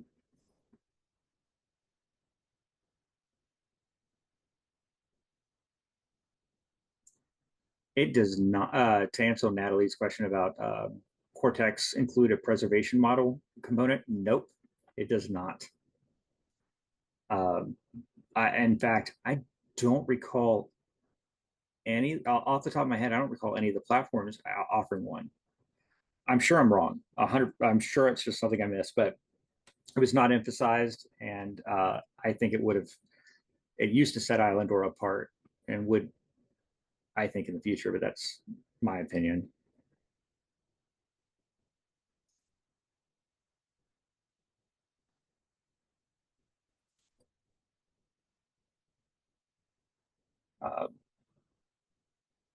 So to say out loud what Donald just posted, an ETD workflow, and they're mentioned an ETD workflow in the presentation. Are there others on the call that have ETD submission integration on their Islandora repositories?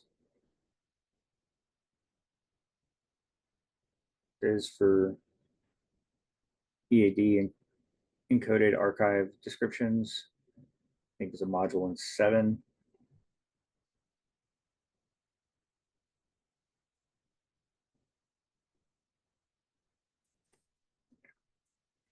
I'm fairly certain you could do it in 7's a custom workflow. There's a module for Drupal and newspapers, and that whole like submission workflow where you have a manager that can accept and publish.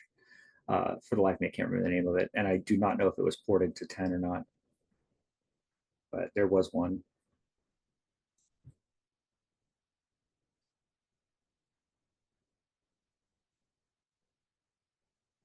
Yeah, it's true. If they don't report, if the proprietary options don't tell you what's under the hood, then you can't really assess whether or not it's a true preservation. It could be part of that preservation process. So none of them had ETD workflows that were student submits, somebody reviews and ultimately approves or gives feedback and then ultimately publishes. We didn't see any of them except for DSpace with this Vireo add-on.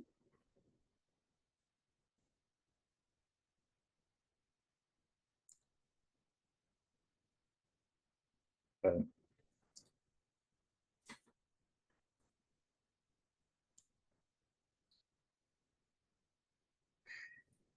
yeah, we've talked about it in the IR interest group a number of times, and it just keeps getting for a number of years now.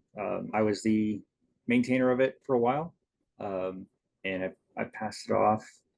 But there's a lot of talk about creating your own content type so that you can specify the different fields and make it very specific to an IR, since an IR's metadata is different than the needs for a digital collections IR. And we already know how to do it. We did it in 7. But that submission workflow, I think, is what the module needs to primarily focus on. But that's, again, my opinion on that. I think a whole community of people would have to agree upon it.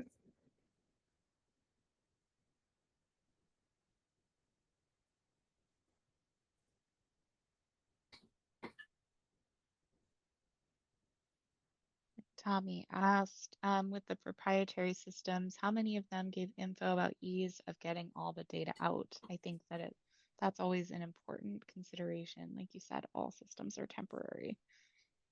That's why we almost didn't go with Cortex. It was because there was no exit plan. Uh, in fact, if it was proprietary and not a island or a vendor, like there was, I don't recall any of them saying that it had a really robust method for getting it out. There was batch editing, and that was the closest thing to it. So you could pull the stuff down and then batch edit and put it back in, but it never seemed structured. It wasn't like you'd pull down mods or RDF or something. It always felt like one field at a time for editing, and then the mapping was done separately. So.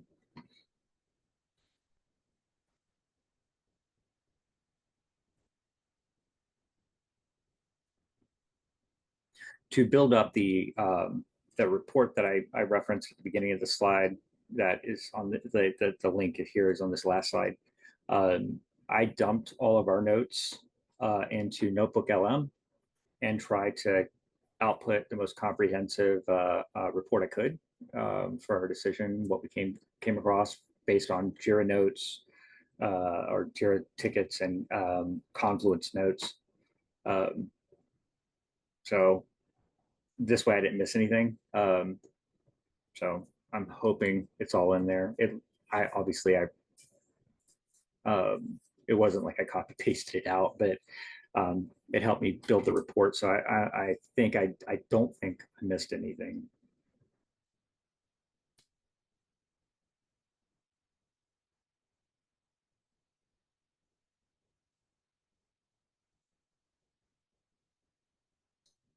I hope so. Yeah, glad to help. Sarah, that's a great point. That we have a great opportunity with the formation of the roadmap committee for Islandora this year. And a lot of what you brought up is, I think, going to be helpful in the work that we'll be looking to do in that group. That's great. And again, I'm not exiting the community unless I'm absolutely told to. So I'm still here. I'll contribute as much as I possibly can, as always. And yeah, I mean, there's small things that like I try to emphasize, like this is causing a problem when they were causing a problem. And I know I wasn't being loud enough with some of it, but stuff, very small things like the changes in the default code base from ILDC to starter site. It's stuff like that was really disruptive for us, and I really feel like it's going to be disruptive for other people. So big things like preservation, definitely on the books, but there's also the small things for the community members that are currently there, how to keep from adding burden for them would be really essential as well. I like to harp on that because it was one thing that impacted me personally the most during my tenure. But yeah, if I can help in any way, shape, or form, I'm always open. There's anybody who's reached out to me on Slack knows. So, and I can talk your ear off. So, We appreciate it. That's great, Don. I'm glad to hear that you're not going to be leaving us so soon. yeah. If something changes, I'll let you guys know. But all in all. Wonderful. All right. So I know that I think we've kind of slowed down on questions here. If anyone does have any, feel free to pop them in the chat. Were there any questions that we wanted to revisit from those earlier sessions? Did anyone have anything to share? Did any of our presenters have anything that they maybe wanted to talk about as well? We have just a little bit of time, just about 9 minutes before we're scheduled to go to break.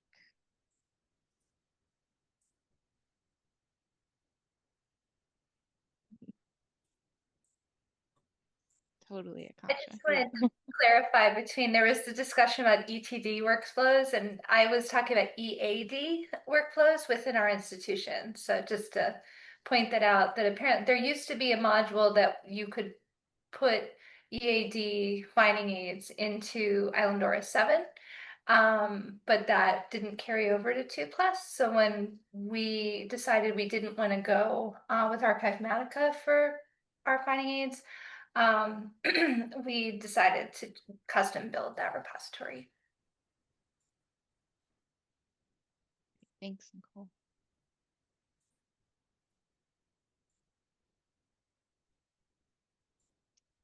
Anyone else?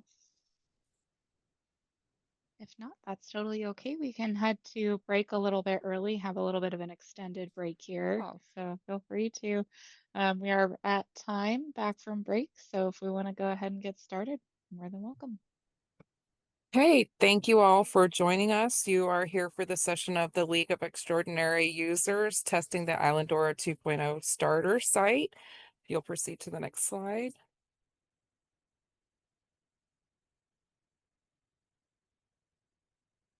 Okay, we'd like to make some introductions. I would like to introduce my lovely team here at the Florida Virtual Campus, this in particular, my team at Digital Services and OER team.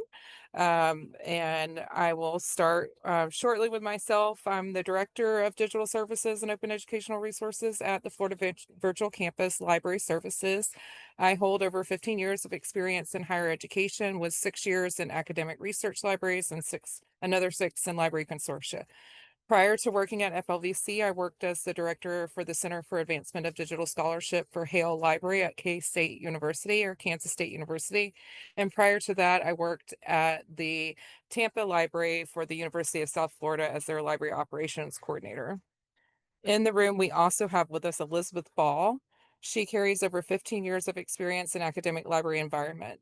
She is dedicated to enhancing member engagement in digital services at Florida Virtual Campus and actively seeks opportunities to foster greater interaction among all of our members. Additionally, we have Simonne Jackson. She is a DS and OER operations specialist at FLVC. She recently reached 5 years of supporting FLVC and its members, which we congratulate her on. She has a BS in IT and recently an MS in cybersecurity. Szanati has been probably our longest serving digital services and OER support specialist at FLVC. Stephen has an AS in graphic design and technology, an AS in internet services tech, an AA in general social and behavioral science from Santa Fe College here in Florida. Stephen started at FCLA, our legacy organization of FLVC, all the way back in 2007. He started working with Islandora 7 in 2018 and started learning the Islandora 2.0 in 2022. Since then, he has been learning more about Islandora 2.0 and helping us to create that step-by-step documentation for our users. Kestrel Ward is the newest member of our digital services and OER specialist team here at the Florida Virtual Campus. They have an MLIS from Florida State University and have been working with libraries and archives for 5.5 years. For the past year, they've been working with FLVC to complete robust documentation for our Islandora 2.0 users. And last but not least, our special guest and previous student intern for FLVC, Sarah Jane Avenir, has a master's in library and information studies or science from Florida State University. She has worked on a variety of digital asset management systems and collection management systems, and currently works in special collections as a metadata coordinator at the National Geographic Society. So thank you, my team, for being here and for also their contributions along the way. Next slide. So we'll start with a little bit of a background. We have been serving Florida Islandora, is what we call our local instance of Islandora 7 for our FLVC members, which are 40 colleges and universities across the state of Florida, for over a decade. We moved to Florida Islandora and immediately began creating a guide on how to use the system for our members. This originally started out, I think, way back when, 10 years ago, in a Confluence document, and you know, kind of shared, and then it went to a wiki, and now you see it lives in a LibGuide setting. And we're happy to share that we've been building this and creating this for over a decade with our members' input. You can see it's very robust documentation, of the old system. And we know from reports from past Islandora users that this documentation has been used and really is still used to help support those who are using Islandora 7 for their instances. We are planning to put this more in an archive portion of our site as we roll out the 2.0 documentation, but we will still make it available because we know several members of the community use this and refer to this. We also were thankful to have this because it really served as a guideline and a structure for us as we went to build our Islandora 2.0 documentation. Next slide. Handing over to Sarah. So this was the first round of testing, and it was a single user testing projected to last about 4 months and targeted at document clarity. The goal here was to have someone unaffiliated with the project run through basic tasks such as creating an account, cosmetic changes to the website, and updating account information. The user, in this case me, would have the team on call and be able to troubleshoot problems as they arose. As I got more comfortable navigating Islandora tasks, it would get more complicated, such as creating collections, editing metadata, and batch uploading. During this phase, user guides and documentation were given feedback based on my ability to complete the tasks, and this feedback included both documentation notes and functionality notes, as the testing site still had various difficulties with certain types of uploads. Overall, this phase was meant to be a collaborative process. By the end, most of the common misunderstandings had been documented. So we were now ready to move on to phase 2 of round 1, which was sample user group testing. This phase lasted roughly 2 months. The goal of this phase was to broaden the number of users and get a more accurate sense of whether the documentation was clear without as much input or troubleshooting from the greater team. This phase would include targeted tests where 3 volunteer users would complete groups of tasks while on call with me. The call would allow us to troubleshoot any immediate issues, such as connectivity, but was not meant to completely guide or receive feedback. At the end of each test, the users would fill out a 5-question survey, and the questions were as follows, asking about their ability to locate functions of the website based on documentation, their ability to navigate to each section of the website as directed, if the guide was easy to understand, why or why not, and if they had any suggestions for improvement. The phase in the user testing was broken down into groups of tasks. There would be roughly 3 to 4 tasks per week, grouped by type, and scheduled to take no longer than 20 minutes, including survey time. Week 1 would be administrative, including things such as creating accounts, editing accounts and permissions, navigating to administrative actions menus, and changing passwords. After that, users would be asked to complete more complex tasks, such as batch uploads, editing metadata on object, and sharing items across collections. Overall, this phase was meant to be slightly less collaborative in that users were testing a more finished product in hopes of only making small changes regarding workflows or phasing on the guides. After the conclusion of sample user group testing, the team moved on to round 2.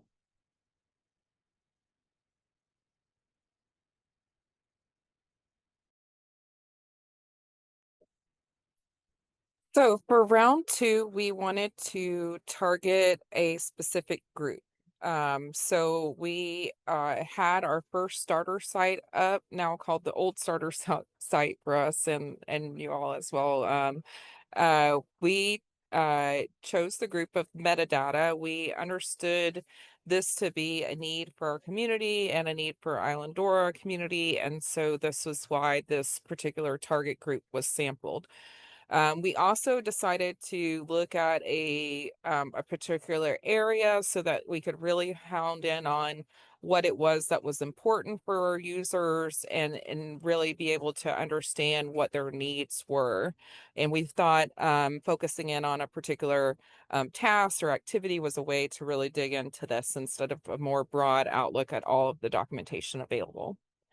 And so for our members, and we apologize to them for this, our first round of testing for this, we did put them out immediately into the Islandora community documentation that was available for metadata. We basically grabbed all of the pages within the GitHub for Islandora community that had anything to do with metadata, and we provided those pages for our members to review.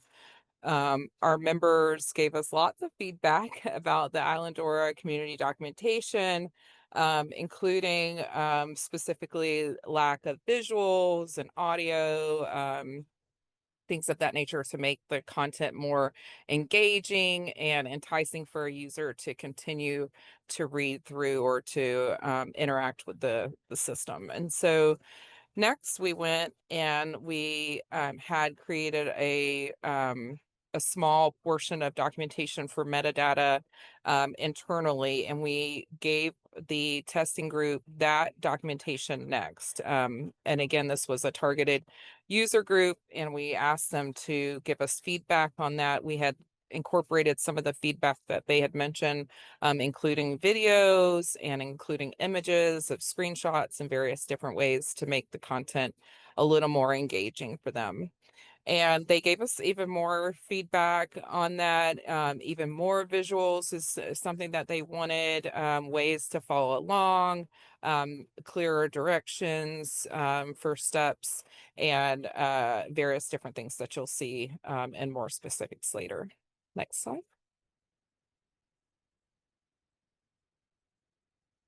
Oh, okay, so I'll cover this one. This is so round 3 was what we began working on this year and are still working on. So what it really is, our team, our digital services and OER team, incorporating all the feedback from round 1, Sarah's round 2, the metadata subgroup round, into the documentation, as well as a sandbox demo and discussion session that we instituted once a month, which has been ongoing. I think we started this, Kestrel can tell more about it, but it was toward the beginning of this year.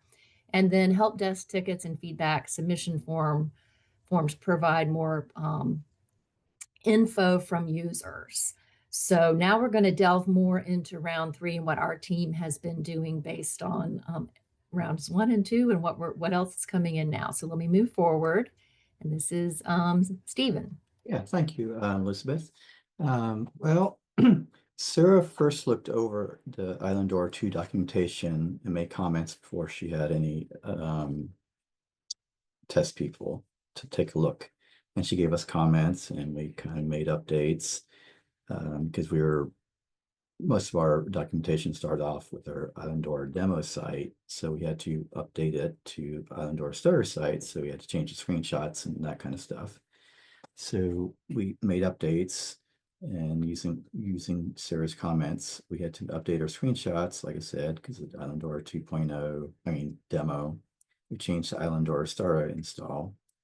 After Sarah's round 1 volunteer user testing, Sarah would give us the volunteer feedback on our documentation. We made updates again to the documentation from their feedback. And again, we had to make redo some of the screenshots to make them a little bit clearer, more understandable. And I guess going to the next slide. Okay, and that's me. Just diving a bit into what Rebel was discussing, the metadata subgroup, which was round 2, and then a little bit more about those users. They were extraordinary, hence the title of this presentation. We had 5 people in that metadata subgroup, and they were from Eastern Florida State College, Florida State College at Jacksonville, Hillsborough Community College, and Indian River State College. So some of those folks also were in the round 1 group that Sarah worked with, in addition to some other members. So we're greatly appreciative of our members volunteering to review the Islandora sites in various phases. And as Rebel said, we shared the GitHub documentation. We also shared some other things. There were some metadata librarians videos, I believe, from IslandoraCon 2023. We shared out our own statewide metadata standards guide for Florida academic libraries with the group to, they're very familiar with that, but to refresh their memory. So what we ended up doing with them, and this is just to go into more feedback of what Rebel said, there is a Google Doc on which they put their comments and feedback, and we will share that. It's probably in the chat. I can't see the chat. A copy of that that's been anonymized so that you guys can see what kinds of feedback these librarians, for the most part, they were librarians. Some might have been staff members, were sharing, and some were, usually they were metadata librarians of varying experience levels. So it's interesting to read what they had to say about the documentation and about the videos. And basically that document queried them on approximately 22 topics, I believe. And as Rebel said, they were in the community sandbox for that, for part of that time. They looked at some of the that sandbox and worked with that site as well. And then we created on that site, on the Google Doc, excuse me, documentation needed notes. And so what did we do to our documentation as a result of this? So we began to add to and reorganize our FIG, which is Florida Islandora Guide 2.0 metadata documentation based on what they said. And basically, as Rebel was saying, they liked things stepped, like basic and then advanced. They wanted it easily explained, a ninth grade reading level if possible, videos, diagrams, images, explain acronyms, and link terms back to the glossary, and then chunk the content so the reader isn't overwhelmed. So these are things that we took back and began to put in the documentation. So we hope that you all use and look at the documentation of metadata there, as well as the other topics as well. And so we were very happy and pleased with this group of users. And we'll move on to Kestrel talking about what else we're doing with users. Yeah, so I think you need to hit it a couple more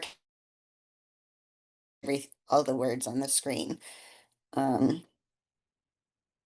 some reason, it's only showing the picture. Oh, I see FLVC sandbox and demo and discussion sessions. Yeah, but then there should be some other words on the side. Yes, Some content on the side. Yeah, some bullet points. Sorry, I'm They're sorry. probably animated. Yeah, if you just click, they'll come up. There you go. Yeah. Okay. I'm gonna put them all in. Yeah, I don't know why. There we go. Yes, please. I don't know why they're animated. I don't think I meant to do that, but okay, so the next step we took was to create an Islandora 2.0 sandbox specifically for FLVC members, which was our kind of our final, all of the modules that we thought that our members were going to need to do the functionality that we knew that they would need, and all of the settings that we had determined would be best and things like that. And then after we created that sandbox, we created a new role, which we call the mid-level admin role.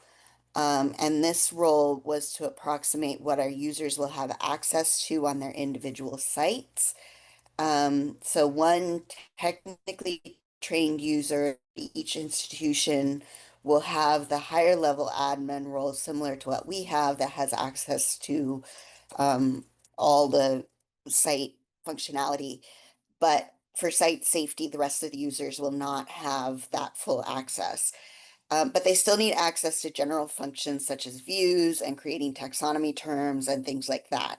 So we are also doing demo sessions monthly, which Elisabeth mentioned, where we choose topics based on feedback from participants in the demos and what they're interested in. And also by choosing topics we think are important for them to get started with. These are very informal sessions, encouraging lots of discussion from our users. And we also encourage them to try out the things we are showing them in the sandbox and can while they're in, so we can help them if they get stuck. Attendees are mainly from the institutions slated for Migration First. They're getting targeted help while we're in those sessions. But we are open to any of our members requesting one-on-one help from the team as well, outside of those sessions. Next slide.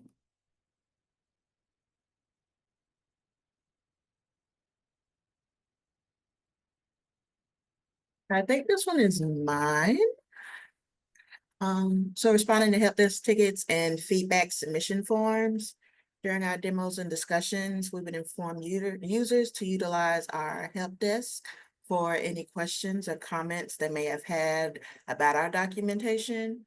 And so I guess our documentation was thorough enough that no one really had any questions regarding our instructions.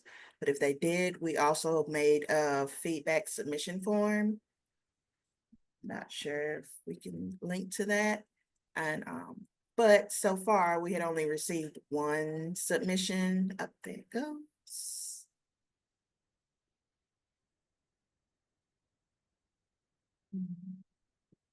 So see, the institution would put their name and email address and then their feedback if they had any.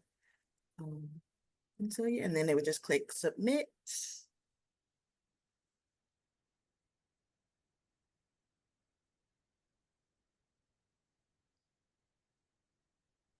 I'm trying to get back to the slide side. Hold on, I can't see. Hold on. There we go. And so far we've only received one submission, and it was just about our service files versus our original files. I'm not exactly sure. Don't remember which institution that was. And then really the only tickets we've gotten regarding assistance on Islandora is just to give users user accounts, and they're just user accounts who wanted to use our demo sites. So that's been great. I think we've had at least 20 or so institutions and just users in general wanting users accounts. All right, and next slide, please. Yeah. And are there any questions about any documentation or our process?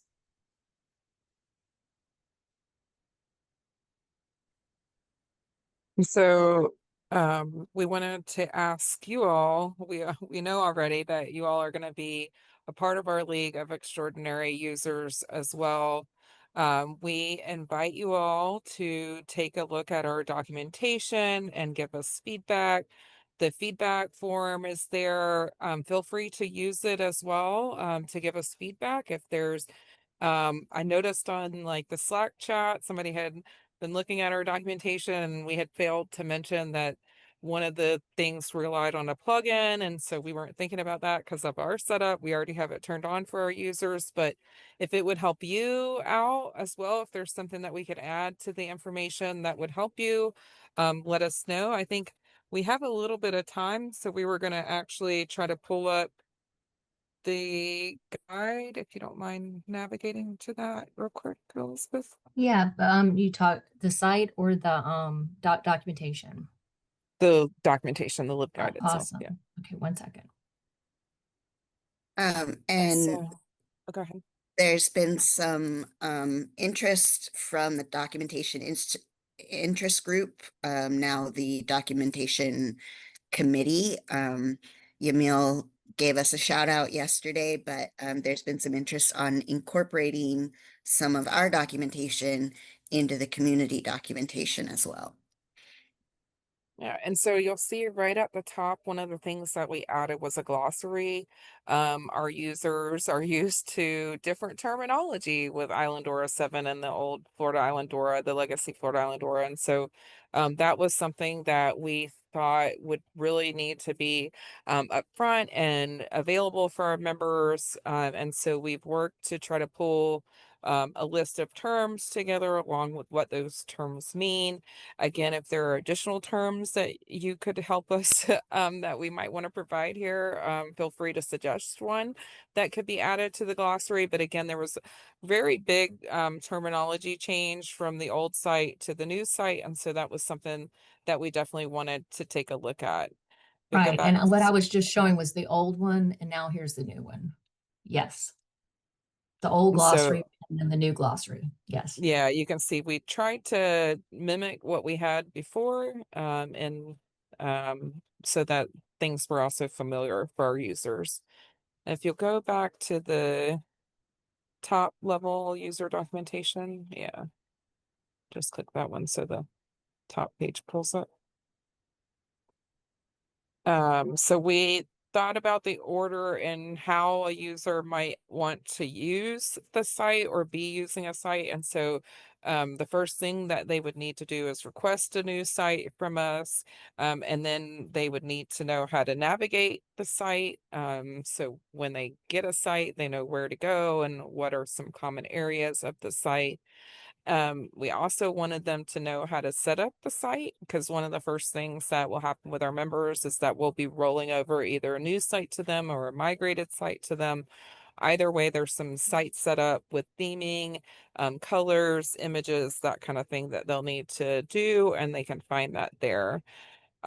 Things that were critical to us in the past have been roles and responsibilities as well. And so we know in the past we had very defined roles, and in this new system, it's more up for play. And so we're listening to our users. We've defined that kind of mid-level admin role already, and we're hoping to roll that out to our members and add that to the documentation so that that's available. But really trying to see how we can play on those this documentation and how it's like rolled out for the user. And so we were really trying to think about the order as well of how it's displayed. And so if you have advice on the order of how these are put, that would be a better order, or information about it, please do share with us. We'd love to hear your feedback. And one of the other things that I think Elisabeth was supposed to point out, one of the things that our members said when they were looking at the Islandora community documentation, especially for the metadata, at the very top of the documentation, it said TLDR. And our members were like, what? So really thinking about the professionalism of our documentation and the way that the information is displayed to our members too. We're really trying to think about that. If you look at our documentation, you can see it's really image based, it's image heavy. I know my team probably hates that, especially every time Islandora dev team starts making changes to the way things display. We have to copy new images, but our users were really familiar with the way this layout was with the image and the text, and the really having that really detailed like point, with the arrows, as Elisabeth is showing here on the screen, like go here, this is important, this isn't, and kind of where they could ignore things. And so we've also tried real hard to make our content ADA accessible as we roll into the Title II deadline coming in April 24, 2026. We want to make sure that our content is accessible to our users. And so if you find things that aren't accessible, we're trying really hard to make sure that everything is accessible. We're working on that now to ensure even this guide is fully accessible. But that's our goal, is to make it user-friendly, accessible to all, and available to all. And I know we're ending a little early, but we wanted to make sure there was time for questions if anybody had any. And I've chatted long enough. I don't see any coming in though. So I'll just chime in. Yeah, our the metadata subgroup really didn't like abbreviations. They wanted things, they're old school, wanted things spelled out. So we try to remember that. And with the screenshots, we realized people learn different ways. Some can, don't mind the reading. Others like to have both the screenshot along with the steps so they can see if they're actually, it's like, wait, I don't see what you're showing. Then we, it might be a role issue or something that they might not particularly have. So yeah, like Rebel said, it's, like we had to do from demo site to start site, we had to change some of these screenshots because things look different. Yeah. And one of the things we had done in some previous user testing was realize that people want it chunked. We've been adding tabs actually to a lot of our guides, but for this one, we actually decided to keep things more on the page together and chunk them with anchors and with different heading areas, because previously our members have asked for a way to print this documentation so that they could have a printed like manual basically on hand. And so we've set the documentation up to where I can pull this in with a URL through Adobe, and I can create like a PDF version of this for the members. And so we'll be doing that as well, especially now that we're kind of getting to the end of creating this and developing it, at least for our initial rollout. And so we're pretty excited about how it stands right now. So we'll probably be doing a format version of it here soon, and that'll be available as a PDF, and we'll put that on the top level page for your downloads if you want it as well. That's really fantastic. Thank you all so much for sharing this. I love the pictures. I'm a visual learner, so I think that that's always really helpful when you have a kind of visual guide to go through. And yeah, you've done a stunning job with it. So congrats to all of you on your hard work. I wanted to just chime in one more time to give Mhm. kudos to Stephen, because he worked on workbench documentation with those very principles of screenshots, etc. And so then we had a demo and discussion not long ago. I think it was, I don't know what it says there, maybe it says April or May, where we talked to our members about Workbench, and we're getting feedback from them about Workbench. And then I know Stephen has a meeting, and the team has a meeting with one of the members who has gotten that installed or is getting that installed. So this is just a wonderful way of interacting, and kudos to our team, especially Stephen, for working really hard on this. Yes, us have had to create a role because for them to play around with. We had it go into our sandbox, and we didn't want to get full admin or try to water it down as much as we could. So it was like testing it out kind of thing. But yeah, and also for Mark Jordan to provide a lot of a lot of it too, that I could go to his site and get know how to do it, because that's how I was able to create it. But I just try to focus because I know a lot of our institutions are window based, so I was trying to give them what they would need program wise.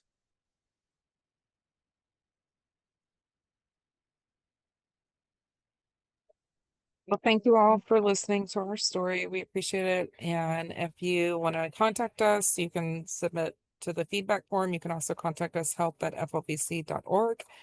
We'll be happy to help out and let you know how we did this if you want. Fantastic. Thank you all Thank so you. much. And I will stop sharing. Thank you. Awesome. Wonderful. Thanks again for that presentation. If anyone does have questions or comments, feel free to put them up in the chat, or if you think of something later, we can always maybe come back at the end of the session for those as well. All right. So next up, we have Nicole again, sharing the path they take, influencing and understanding the use of Vassar College Digital Library. Hello, let me get my slides up.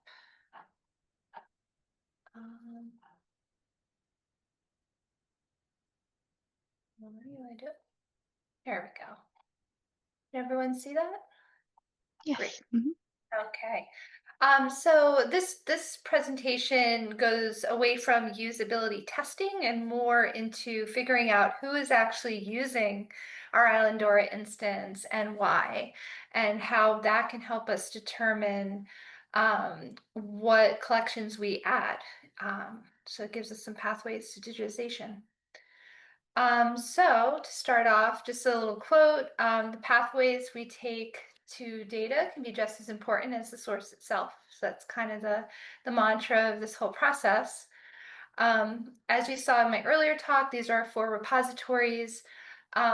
Each take a slightly different, we take a slightly different approach to each of these when we're looking at analytics and use. Again, here's our collection stats of the sizes of these collections. So the goal was to devise a strategy to determine use and reuse of the Vassar College Library's digital library and its related resources while documenting the analytical results of those strategies when applied. This resulting analysis is going to inform the future of the digital library, how it is improved, expanded, and also how we consider approaches to outreach to faculty and students on how we'd like it to be used. So it really informs a lot of areas of our work. The process, we tried to think about this strategically. We had some very specific steps, which I'll go into detail in each of these. The process, of course, first the background reading and analysis, trying to figure out the best way to do this, establishing scope, align our activities with the library's strategic principles, identifying the roles and the stakeholders, identifying organizational drivers, why we're doing it, and also identifying the demographic drivers, who is this going to be useful for. We wrote a statement of purpose. We identified KPIs. We assessed the current state of our, what resource do we have as far as analytics, planned our data gathering with that being informed from that previous step, and drafting a framework or a workflow, which I do have a link to in the later slides that folks can look at in more detail, and establishing a reporting schedule. So I've also included in the slides just a few resources in that background reading step that we found really useful.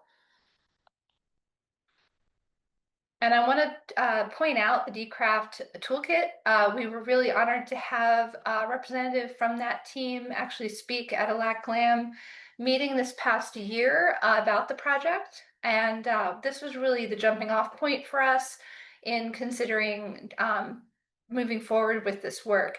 I highly recommend everyone take a look at this toolkit. It has a wide variety of methodologies and things to consider, and you don't have to do them all. It's really a pick and choose what works best for your institution, and you'll see as I go through the remainder of the slides the parts that we decided to adopt. So next, we wanted to make sure we had devised our scope. So the reporting includes the DL, which includes digital collections, finding aids, Vassar scholarship, and the herbarium, but also related resources such as our Veridian managed newspaper and magazine archive. The reporting does not include online exhibitions or sites that are managed by third parties, showcasing our collections. So, of course, the next step, looking at our strategic plan and making sure that the activities that we're moving forward with align with those principles. So we wanted to make sure that the work we do positions the libraries at the center of teaching and learning, integrating the library more effectively with students' campus experiences, ensuring that library spaces and services points are attentive and responsive to the needs of our diverse community, promoting efforts to increase equitable global access, enhance the impact of Vassar's libraries in surrounding communities, and leveraging Vassar Library's resources to address urgent global crises of racial injustice, climate change, and economic inequality. So these are only a few points from our strategic plan that seem to best align with the work in this document. So the roles, so my department, DS&T, Digital Scholarship and Technology Services, We perform the analysis annually and we share the report internally. Of course, I have shared it in these slides for the purpose of this talk. The Archives and Special Collections provides qualitative analysis and insights into the use and reuse of physical collections in their care. And together, we use these results to plan for future projects. So it's a combination of both qualitative and quantitative analyses that we're working together with these teams. So our stakeholders, of course, I think, kind of obvious. So it's the employees of the library, students, faculty, alumni, and our community. So our statement of purpose in our plan, this report shares the strategies to determine use and reuse of the Vassar College Library's digital library and its related resources while documenting the analytical results of those strategies when applied. Use is the passive browsing of the collections, while reuse is the application of those findings in the user's work. Use statistics are largely applied for ACRL reporting, but also offer institutional insights into the overall growth and reach of the digital library and related resources. This, along with any search term and reuse data, may assist in the determination of future projects, creation of collection supplementary material, and event planning. And just to throw out some of the event planning that my department has done and plans to do, we usually have a full day of activities for World Digital Preservation Day in the fall. And we do plan on having events in February for the Love Data Week. And if anyone knows of any other kind of national things going on in these realms that we can maybe consider adding additional events, please let me know. We're always on the lookout for opportunities to reach our community in creative ways. So our KPIs, so there are key performance indicators, and the ones we identified that we wanted to make sure to assess were collection size, overall events, downloads and page views, Google Analytics, collections accessed, collections reused, and audience. So this is just a very high-level overview of the workflow. There is a link in the slides to a more detailed workflow. So first, we have Google Analytics. We do not use Matomo in our DL. We use Google. So we review the report snapshot and compare to previous years, identify changes, trends, and anomalies. We review the page title report, look for trends and items and collections viewed. We also look at the search terms, which is really interesting. We looked at the search terms last year and realized folks were trying to search yearbooks quite a bit. So that was really what kicked off our move to start up a yearbook project. So we've just found out we have the funding, so we're going to be moving forward with that in this next academic year, which is really exciting. Also identifying common research topics and themes. This was really call slips, believe it or not, were a huge wealth of information that really, it helped with both the qualitative part of knowing what questions to ask special collections about, like, well, why are folks researching this? Are these trends you're seeing as well? But also quantitative and comparing this data with our Google Analytics data. So I won't go through all of these things that we identified in the call slips, but I will say, per the DCRAFT toolkit ethical standards, we did anonymize the data. We never share who the patrons are that are doing this research. So the digital library, just a few steps we took to gather data from there, where we reviewed current fiscal year submissions to Vassar Scholarship, which is our institutional repository. We noted the themes and the resources used. Student theses are a really great area for this, but also the faculty peer-reviewed articles and any white papers that have been produced from what we call intensive. So we have a program here at Vassar where students can take a 4 to 6 week intensive with a faculty member. It's small classroom, like groups of about 6 to 10, and they will have a resulting white paper or website or even an oral history project that results from that. So we have a lot of additional, not so common resources in the IR, what you would consider standard IR. We also cross-reference DL data with anonymized call-slip data, as I noted before, and note any connections. We also have set up a number of Google alerts that I gather throughout the year for this. Note DL collections used and shared on social media as well. We're actually going to be doing that more often. We're working on a social media plan for the next 12 months. We have a student gathering various items from the DL that we can share to promote not only use of the DL, but also hopefully promote reuse of these items. We meet with archives and special collections. We not only discuss the findings from all this data gathering, but also just talk about how their year has been, what have been the research focus of many of their patrons, and just try to work together with all of this information to figure out what the best move forward would be as far as digitization of additional materials. We also communicate actively with academic engagement.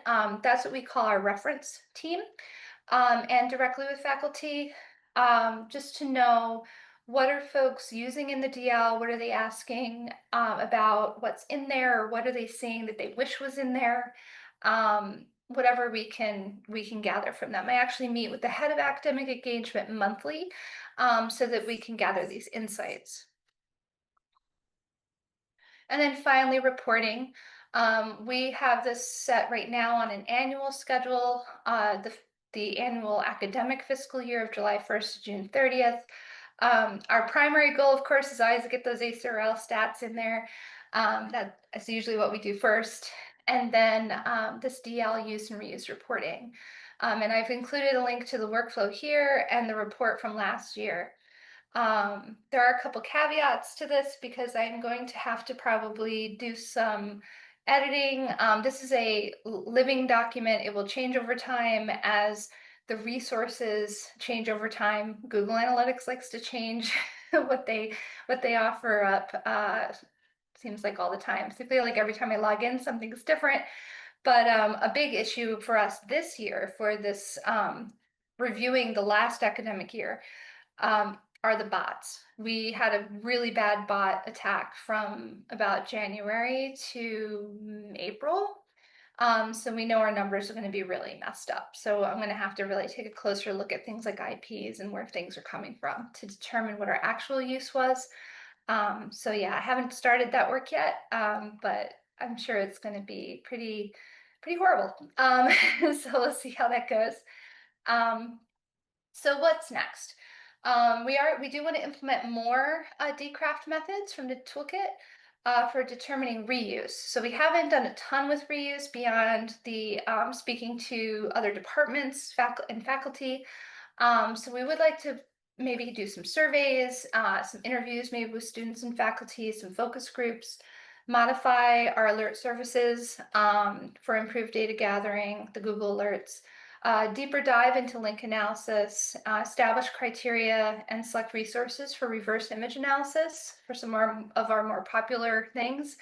And also we'll begin altmetrics to study new social media initiatives once we get that rolling in September. So before I finish, I just want to mention a few of the reuse things that we have gathered this year, the reuse data. So we do have faculty in Greek and Roman studies that are using all of the student materials, which include student theses, student diaries, scrapbooks, photographs. They have a project for one of the, I think it's a 200 level course to study how Greek and Roman studies like what the how students felt about that coursework back in the 19th century, which is really interesting. So they dive into all those resources pretty heavily, as well as the student newspaper. The herbarium, there was actually an art exhibit inspired by herbaria specimens about a year and a half ago, 2 years ago, which was really, really cool that they used what was in the herbaria to inspire various paintings and hand drawings and things like that. We also have what we call, it's Race and Racism in the Historical Collections Committee. And what they did was they took things from our glass plate negatives, and what they called the event was Complicating Founders Day. And there's more information on an essay blog post that I wrote back in April on this. But basically, they found, or they used rather, the glass plate negatives as a teaching tool to show the history of Founders Day and the not so good history of Founders Day, which was a really interesting event. And they also had an intensive where students used that collection and learned about curatorial issues with things that are collections that contain racist and xenophobic material. We also had a physics faculty member who wanted the Einstein manuscript collection in as a corpus for text analysis. So we provided both a PDF and a text file of the entire, all of the manuscript material. We merged all of those transcripts into one doc for them so that they could run some various searches on it. And yeah, I think that's yeah, those are all the ones that I had noted. Thank you so much, and I welcome any questions. Thank you so much, Nicole. That was an excellent presentation. Yeah, we have plenty of time for questions, so we're running a little ahead of schedule. We've got about 20 minutes here for folks if they want to have discussions about Nicole's presentation or Florida's presentation. We'd welcome any of that discourse.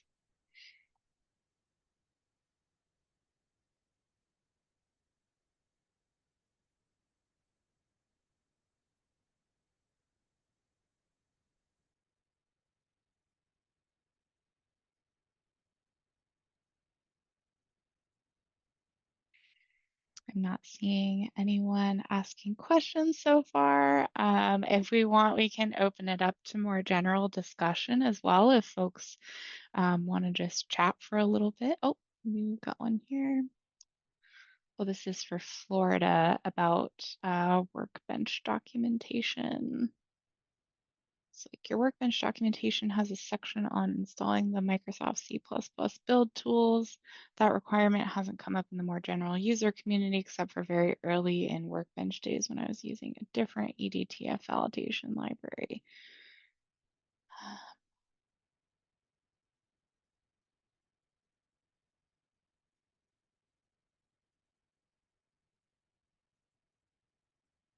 Okay, Mark says maybe we can follow up offline. Donald asked a question though. Do you collect and report on OA data when reporting for your scholarship site? Cool. We haven't yet, but it would be very easy to do. We do have our collections and discovery department. They keep analytics on that because most of what we end up putting in the IR is from our various relationships with open access publishers. So usually what the faculty members will do is they will publish through, say, Cambridge or whatever, one of those various services. And then the collections and discovery librarian will send me the DOI link. And once it gets processed and registered and on their site, then I download a PDF copy and create the record and add it to Vassar Scholarship. So we have stats coming in from collections and discovery that gets reported to ACRL. But I could very easily do it on our end as well if there was a need.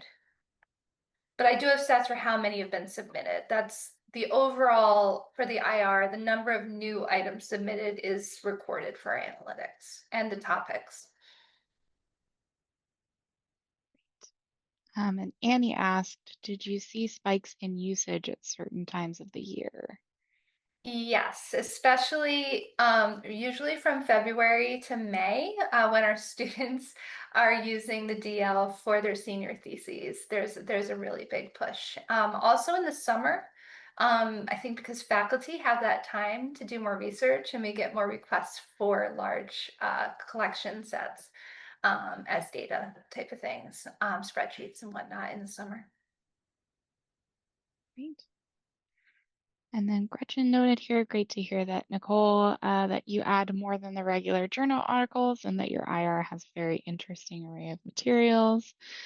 Great presentation, thanks. Thank you. Yeah, our old DL, when it was B press, was very limited. I think because of the high cost of the subscription price, because it was a proprietary product, it was in B press, and we really were only accepting things that were a senior thesis or a open access peer-reviewed article, and we had a very complicated process to do all that. So when we moved the IR to Islandora, it opened up this whole world of like, we really want to define Vassar scholarship more broadly. So we're, for instance, the Earth Science and Geography Department's GIS poster collection for student work. Those aren't senior theses, those are just projects they're doing in various levels of that course. We're going to be adding those as well. So yeah, so we're really open to new ideas of things. We don't even have poster as a document type yet. So when that collection comes in, we'll be adding that. Wonderful. And a follow-up, I often feel like I am breaking rules for ingesting, but you have inspired me to keep adding materials that go outside the norm. Have you ever been asked to add a Padlet? No, but if I was, we would try to figure out a way. We really want to make sure that students feel that they can get really creative, and faculty, and think outside the box with their projects. One thing that I do want to add, we did have a student do, I might already be in there actually. We had a couple students, their senior project was to do a podcast as if it was a true crime podcast, but for Frankenstein the novel. And it was really, really cool. So yeah, we want them to get as creative as possible and share all of the nuance that they have. That is awesome. They're I great. would love to see that. Gretchen also has podcasts. That's wonderful. Thanks, Oh, and Nicole. It's Donald. Gretchen. I just wanted to say it's really wonderful to hear the special array of materials you have.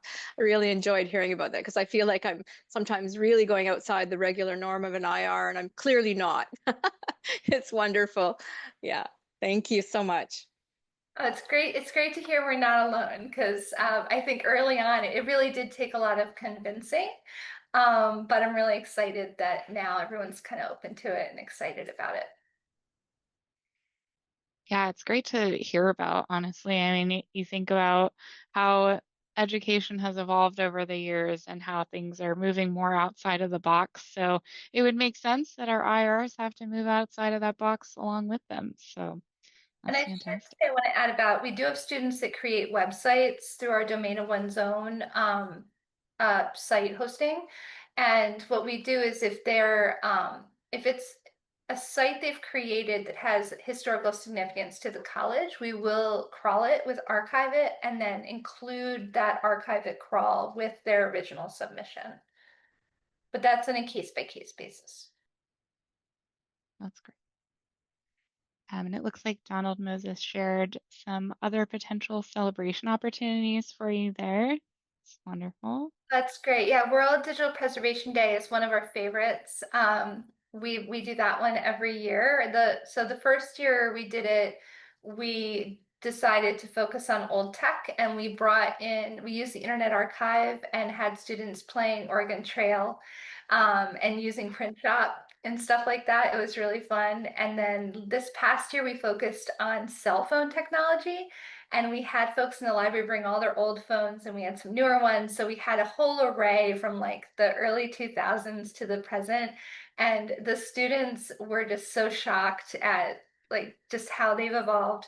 But then other folks, when they saw students saying, "Oh my God, this phone is so old," and they're like, "That was my phone in college."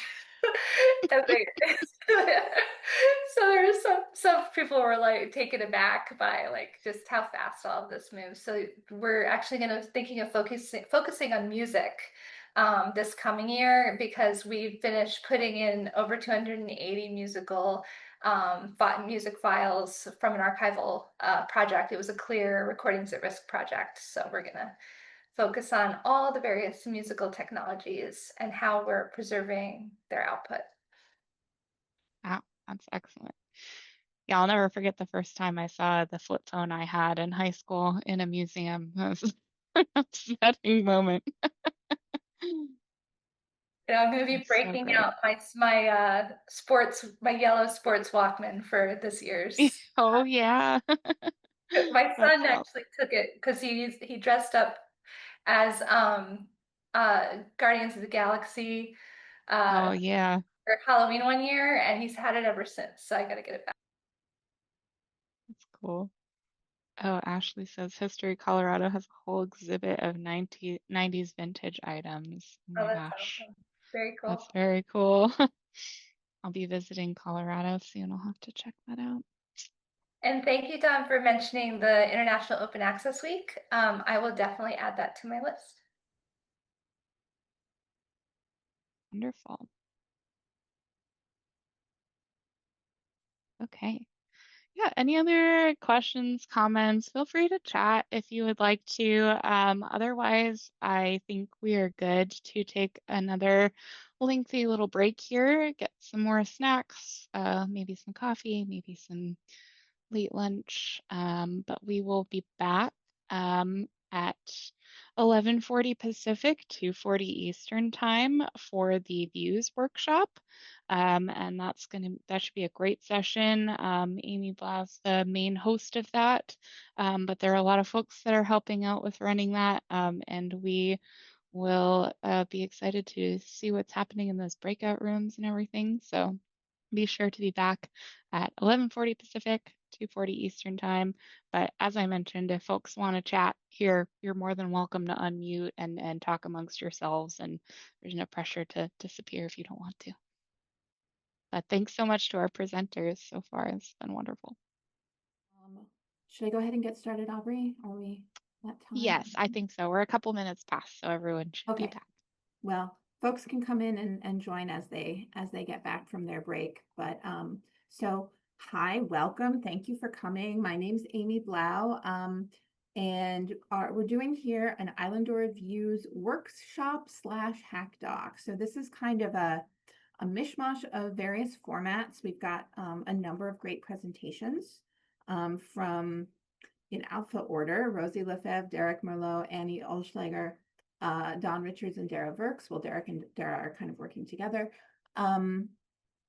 And what we're going to be doing is talking about, we're sort of splitting things up to talk first about a couple of aspects of views, my presentation and Dara's, and then give folks a chance to get into some breakout rooms, to ask some questions, to try some things out, to sort of do some brainstorming. Then we're going to come back and do some more presentations. And the second set of presentations are slightly more advanced information.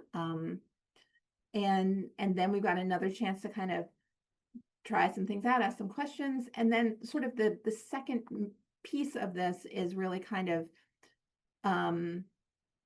some shared time to talk about views and documentation and work on your own views, hopefully with some other folks who are interested in doing the same thing. So hopefully this has helped clarify and not complicate. I do want to say, our workshop purpose is to help members of the Islandora community expand the capabilities of their own repositories, contribute documentation of the function and configuration of views in Islandora back to the community. And we've got Lego pictures because we're not really giving you a specific build kit, right? We're not giving you the Lego in the box that builds you your Harry Potter castle, which is the most complicated one that exists. So it might be a good match for views. But we're giving you sort of an overview of some things that we've built and some of the pieces and how they work. And so that the hope is that you can use that information to make your own builds, to choose your own adventure, build your own view that works best for your needs and your repository. With that, we are not just immediately, but by the time we get to the first set of breakout rooms, a number of folks did answer our survey. If you have your own site that you're going to be testing building some views in, that's great. A few folks said they wanted to use our Islandora sandbox. So we have That sandbox link, we have the link to where the credentials are stored. These are also in that HackDoc shared notes document. So we think we're not going to crash the site. We're hoping not. We should have people up ready to help us if we do, but we think that we should be able to manage some of these experiments using that sandbox. So documentation and information is there, and we're going to be coming back to that as we go along. That's it for my little overview just before I get started. Now I want to sort of start with the presentation on views terminology displays. So this presentation provides a general overview of views in Islandora with a focus on displays.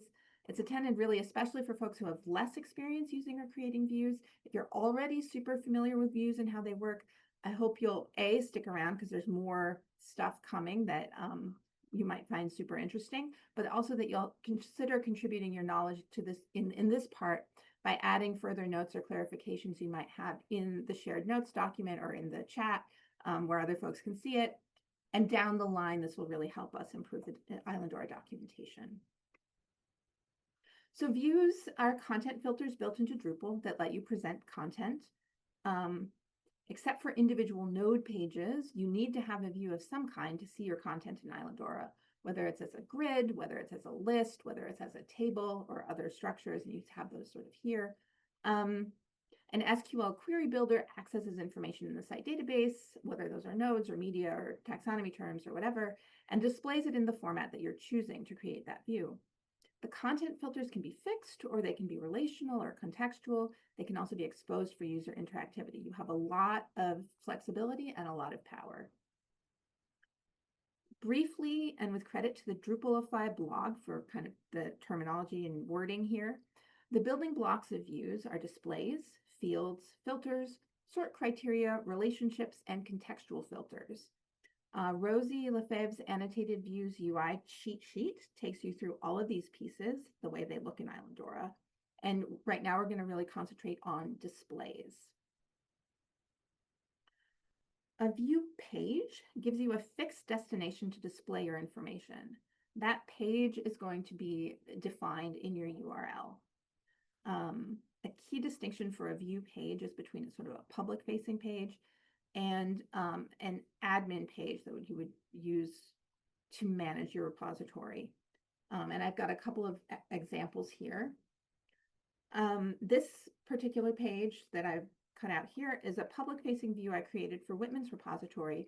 It shows a table of art history theses, which allows users to click through to specific objects or to those taxonomy terms of creator or advisor.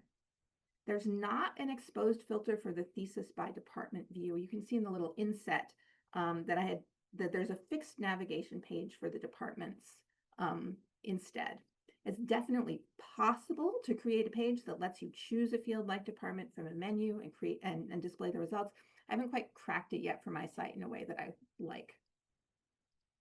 So this is the back end of the art history view, and you can see where the arrow is that taxonomy term is baked into the view, and that you've got the path with path settings here.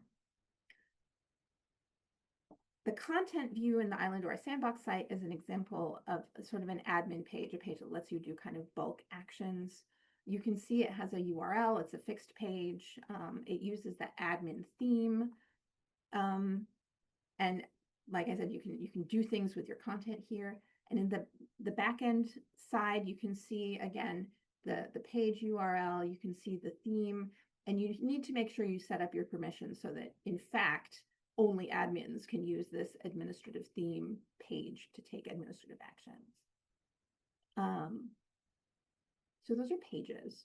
A block view displays the query results in a block, which is a chunk of content you position in a particular region of your page or site. The example I took here was the accordion view of newspapers that appears in the Islandora Sandbox. The issues accordion view is placed in a block below the specific collection information. The sandbox only has one newspaper collection, but if there were multiple collections, this issues block would appear for each of them, and it would use contextual filters to display the issues of that one particular collection.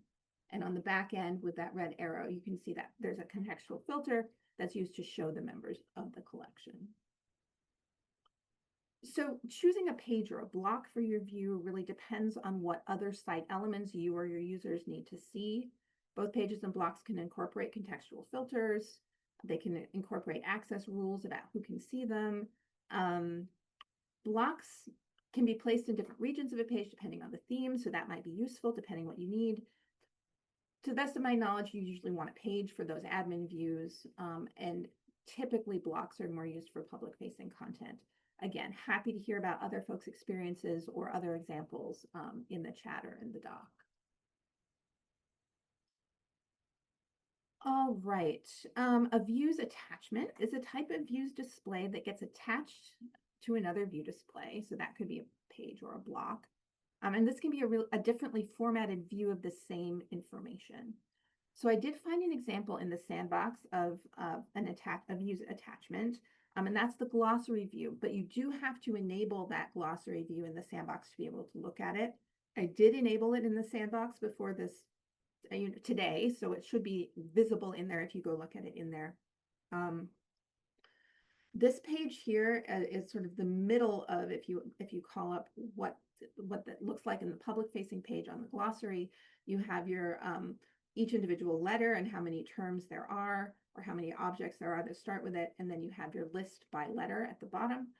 And on the back end, if you look at it, you can see the glossary page view.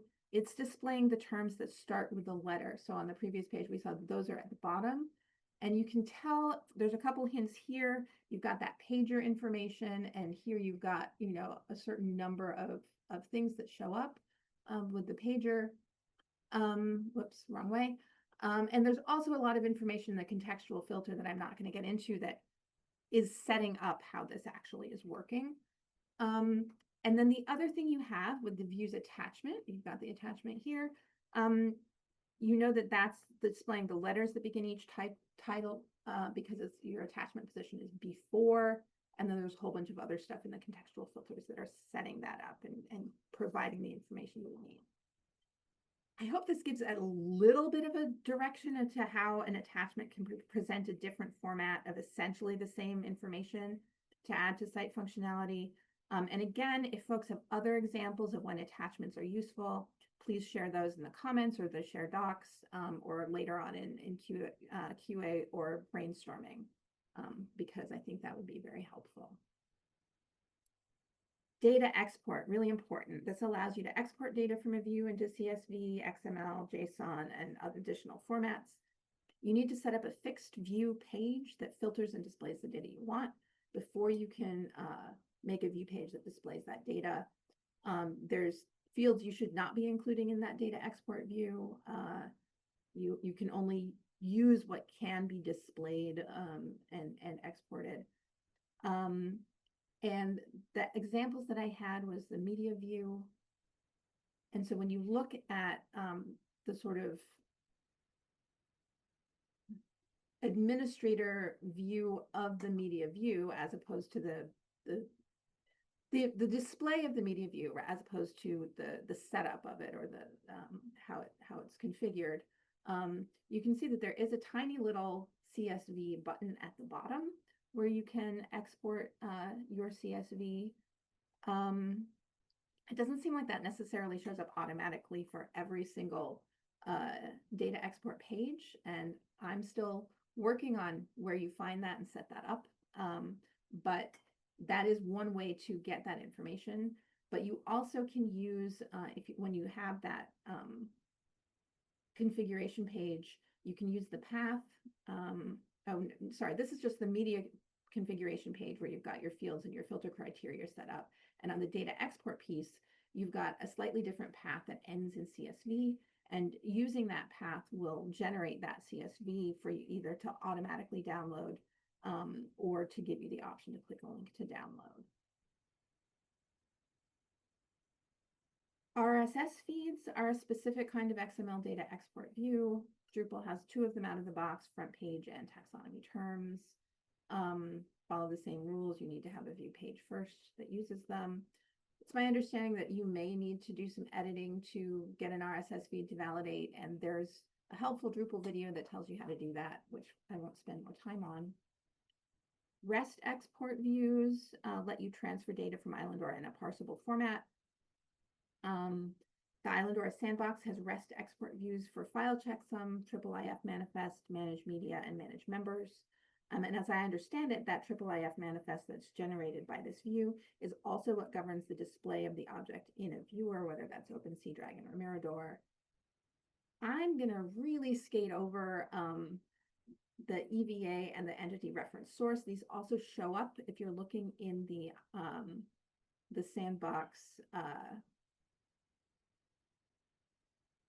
views list.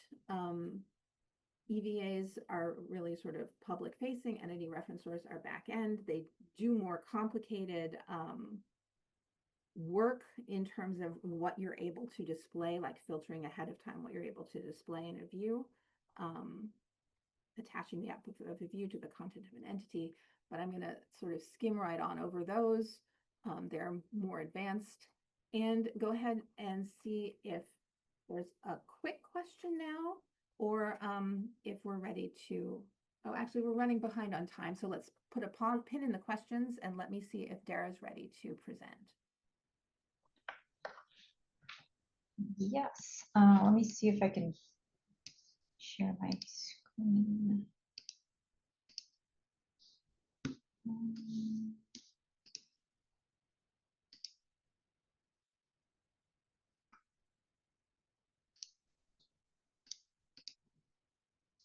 Okay.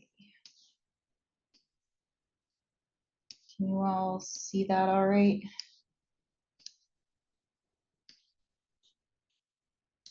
All right. So I'm going to talk about using views for derivative remediation. So checking that when you do an ingest, all of your media is there and it has all its service files and its thumbnails and all the things like that. Views can be really, it's invaluable for that kind of thing. And my sidekick, Derek, is going to help me. Oops, and I can't. There we go. All right, so this is focused, as I said, on using views to find missing derivatives. So there's an example view here called missing thumbnails, but you can make one for missing service files, or you can make one for even just missing media. And these are node-based views, and I'm going to talk a little bit about media-based views afterwards. But I'll go through the different sections of this example view here. And this is a page, and you can see at the top there's also a REST export, but I am not using that. So some tips are, I like to include /admin in the path for the URL for the view, because that'll apply the admin theme to it, and it makes it a little bit easier to look at, I think. So you can see on the bottom of the slide here what that looks like. And then I think Amy also mentioned setting access. We like to set access to admin only for any of these derivative checking views, because we don't want people randomly seeing it, because they could also then edit the object from these operations links, which would not be good. It's also good to limit the available actions on the view to only those that you want performed on the objects that you're looking at, so that you don't accidentally say delete an object. And then also it's good to either clear the caches, clear the Drupal cache frequently when you're using these views, or you can also set caching to none. So that way it'll update because as things are moving through, like ActiveMQ, where it's processing through Houdini and Homaris to make the derivatives, it'll update as it goes along. So it's not showing you things saying they're not there when they're there now. So the fields on a view let you determine what information you want to see and what you want to do with it. So You can see the fields here. There's the node operations bulk form, and that allows you to perform operations on the objects in the view. So this is where you select the actions that you want to perform, like generate a service file or generate a thumbnail. And then I also have title, model, operations links, and that you can just include that if you want to easily be able to edit a single object or media in your view. You don't need to have it there. And then I also have authored on date included too. And make sure you put the node operations bulk form first in the list, because that'll put the checkbox for the bulk actions at the far left, which I feel like looks nicer than having it randomly in your table right in the middle. And then you can select filter criteria. So I have, is this a published node? Yes. Node has media use filter. This is a really handy thing which makes this view possible. And you can limit the view to objects that have or do not have certain types of media. So this is where you can edit it to look for things based on what derivatives you want to check for. So here I have node does not have a thumbnail image. And then I have node has media use filter, which I've set to node has an original file, so that I can limit this view to only objects that have an original file and then don't have a thumbnail. And then I have a model filter set. So this is where you can set it up to exclude certain types of objects that are never going to have, say, a thumbnail image. So if you want to make sure to not include audio or compound parents or things that aren't going to get derivatives generated automatically anyway. So you can set that there. So here's more about the model. So you can see here, I have it set to is one of digital document image page. There might be more down there. But you can select multiples. You can select is not if you want to exclude things that way. And this is a little bit more about the has media use filter. There's a link to GitHub. This was integrated into BD Core, and I think it's in Islandora Core also. So this is available for all views. You can also set your view to be able to sort based on different things. So there's a couple different ways to do that. There's in the format section, click settings, and you can check the box in the sortable column so that you enable a simple sort, A to Z or Z to A in your view. But then you can also add fields to the sort criteria section of your view. So if you want to be able to sort by model or sort by date, you can put those there. So here's an example of a node-based view. This is a missing service files view, and I have it set up so that I can sort by model. And you can see I have the title, model, operations link, authored on. I also have the node ID and the PID because this is stuff moving from Islandora 7, so it has PIDs. And then at the bottom, you can see I've selected a couple here. And then I have my actions I can take, so I can generate a service file for audio or for image. So I can go through and select all the audio and hit the audio generate a service file action, and then that'll queue those all up. And it's nice because I can see up at the top how many total I have. I have 26. So that's just a little example there. So media-based views, when you're creating the view, you would select media in the view settings over here. You can see how content selected, but I would select media. And a media-based view allows you to perform actions on the media or files versus on the object. And it's funny because the missing files, missing service files and thumbnail views, you would think would be media views because you're talking about missing media, but actually the actions are on the object. So it's a little strange.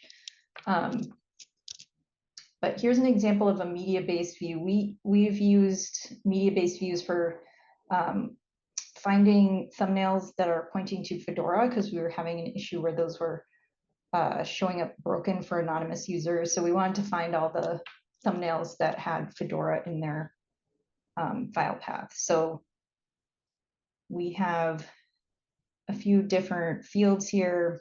We have the bulk update, and then we have over in relationships, you'll see field media of content. And I think we're going to talk about relationships in a little bit, but that lets me reference properties of a node that's linked to the media that's in my view.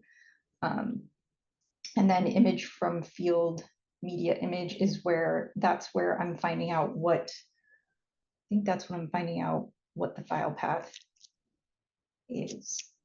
But I will show you. So this is the front end, and it looks just like the node-based one. I have for fields, I have the title. This is the title of the node, and then I have the media name, the model of the node, and then my actions are media actions. So I can delete the media files, or we made an action to move the thumbnail to the public file system. And that is it. Any questions? I think maybe we have a minute. I've lost track of the time that I have.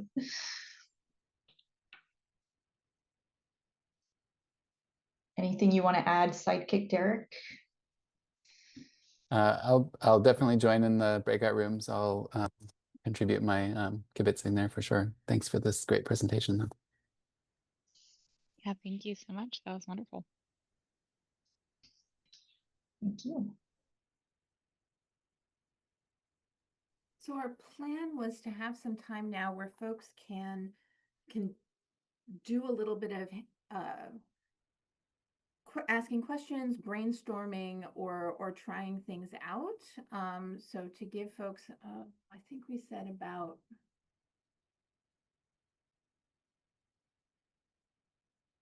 20 minutes to sort of poke around at things before we go to the next set of presentations. Does that sound right, folks? Is that what you remember us having said we were going to do?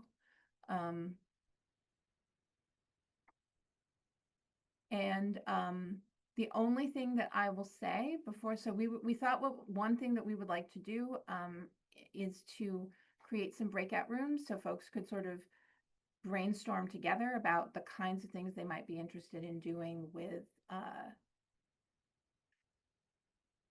views, or ask questions sort of here. The only thing to remember if you are playing in the Islandora sandbox is that it is really important if you're editing views, if you're going to edit a view that already exists, please make a copy of that view and give it a new name and a new path before you start playing with it. Otherwise, we will lose things and break things, and we'll all be sad. And if that's something that you would like to ask about, or you'd like a demo of, we can certainly do that now to make sure. Actually, maybe it's a good idea to do that now before we send people off to kind of play with things, so that we can really just underline best practices. Derek had underlined that best practice back in Fuse-a-Palooza a while back. Yeah. One other thing I might recommend, Amy, is if you're making a new view in Sandbox or cloning one, maybe put your name in there or something like that, so we don't end up with a bunch of views that have the same name and collide in the same manner by accident. So, yeah.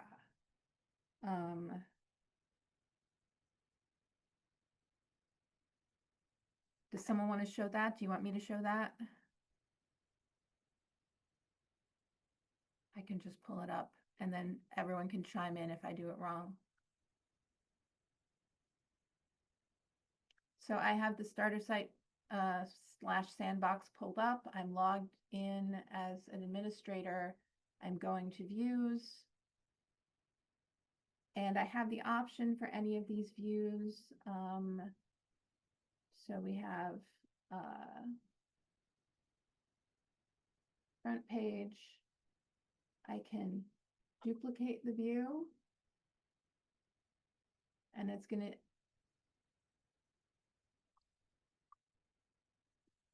that might be a way to do it. I also want to put my name in here.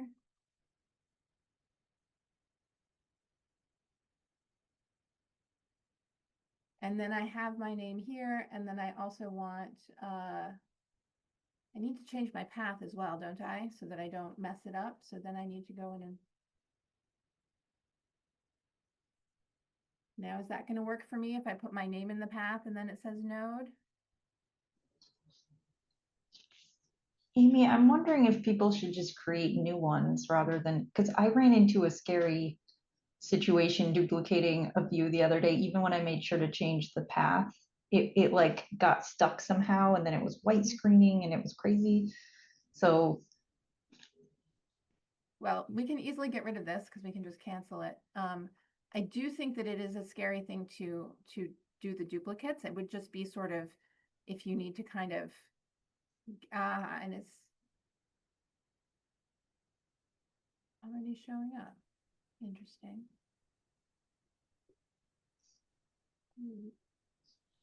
I know from my own learning time that duplicating a view is a helpful way to sort of shortcut in getting all the pieces there. But another thing you can do is just have one of the views open in edit mode and not make any changes, and just use it as a crib sheet when you're building your new one.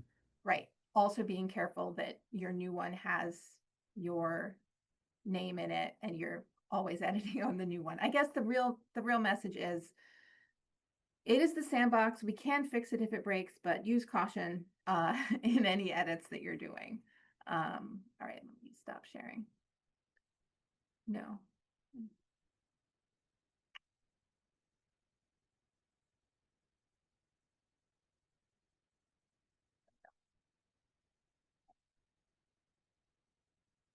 Are there any other questions, or shall I just make some breakout rooms for folks to discuss, or what's the best? How do people want to move around? And I think if we make a few breakout rooms, might be easier for individuals of us to help smaller groups of people, I think.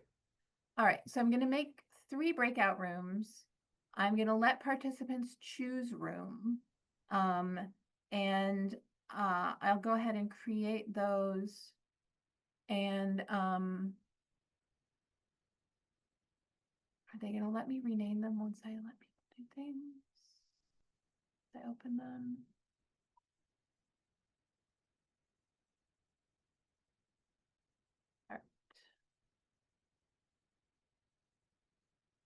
All right, so rooms are open. Workshop participants, Derek and Dara, do you want to be in one room? Annie, do you want to be in one room? Rosie, are you here? Do you want to be in a room?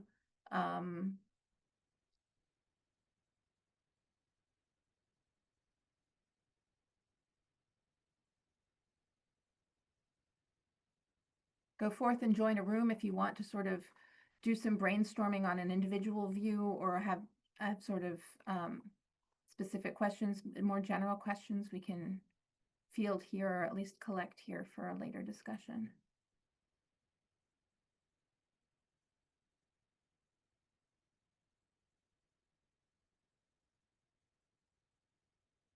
One brave soul is in room 1 if someone wants to go join them in room 1. Another brave soul is in room 3.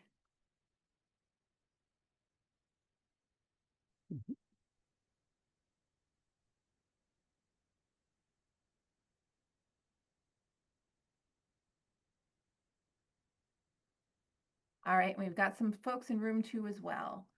So workshop facilitators, if you could distribute yourselves in these rooms, that would be amazing. And I will hang out here. Okay, Annie's in room 3. Dawn's in room 1. I'll join room 2. Thanks, Derek.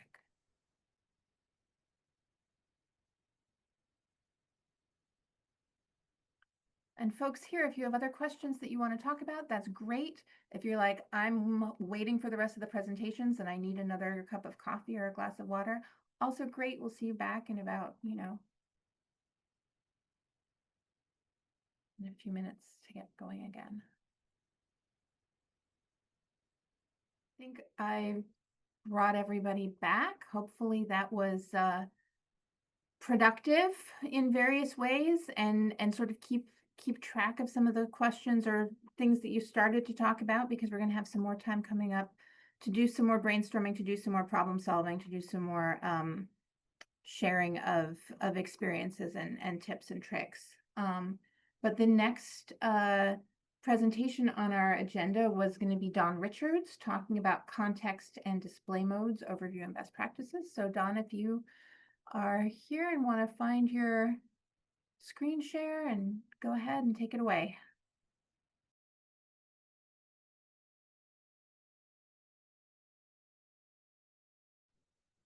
Start talking. There we go. I was going to exit screen share and go back. So I want to make sure that I grab the entire browser, not just the one tab. So I'm going to switch between tabs. Yeah, I think that's right. If I switch between tabs, you guys see the video, right? Yes. That there is a, okay, cool. All right. So I'm gonna go pretty quickly, because I feel like I could go through all the definitions of it stuff, and I don't feel like I'm going to add much value by defining things that I think you can look up, because these are pretty straightforward. The parts that aren't straightforward, I do hit, or at least I think I hit them all.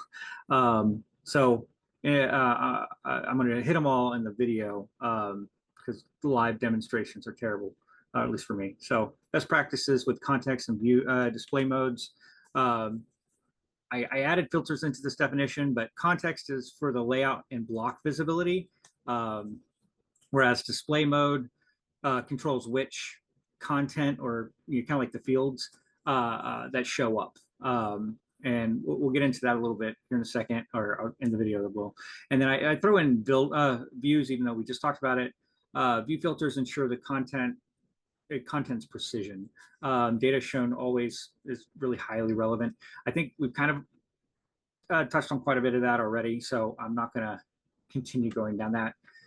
What the demo is going to show you is really in the red box here. We want to add a display to show more items of the similar genre. So this object has jazz applied to it. So we want to show all of the other items that have jazz.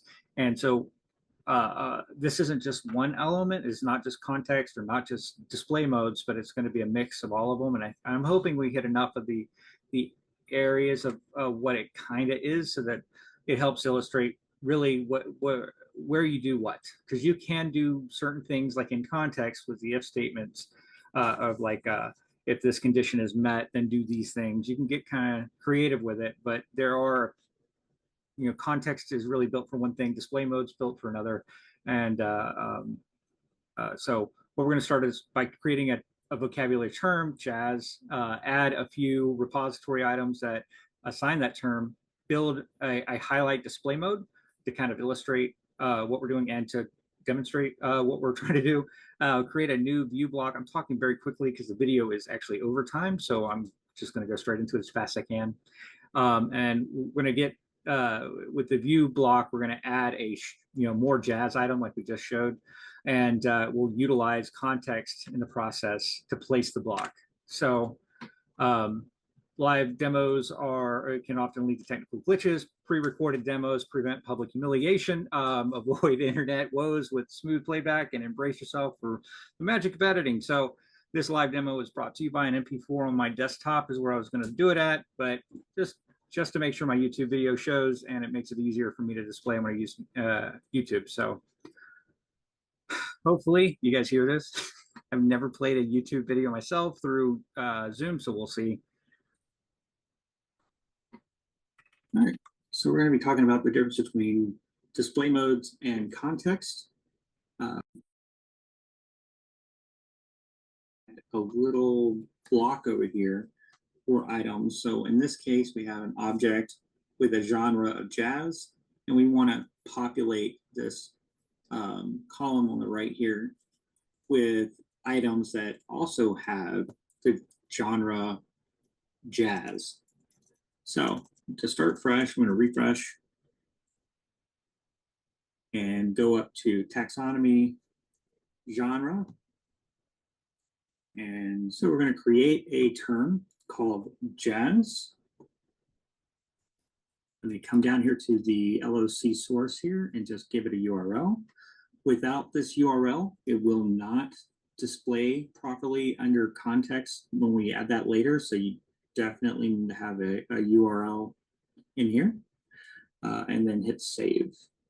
Add a new content item. Let's just go straight to the audio collection for this example.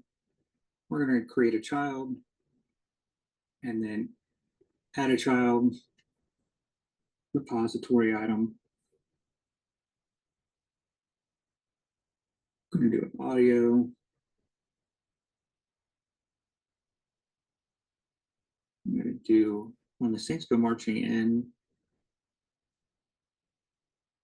Now the important part here is to go down to type and extend, and under genre, we're going to just type in JA, and then we should see jazz pop up right here. Click on that. Now we're going to click save. And we're just going to add a media file. This isn't totally essential for the demo, so I'm just going to speed through it.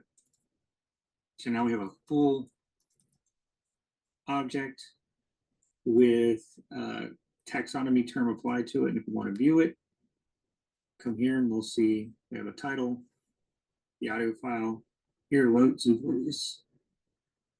Get a little bit of metadata, including the jazz, and what we want is to pop up over here to the right, say jazz, and show more items with jazz in it. Now let's create a display mode. So we're going to go to structure, display modes, view modes. And then under content here, we're going to add view mode for content. We're just going to name it highlight. And then enable this view for content types repository items and hit save. We can go through structure views, or we can just click on this.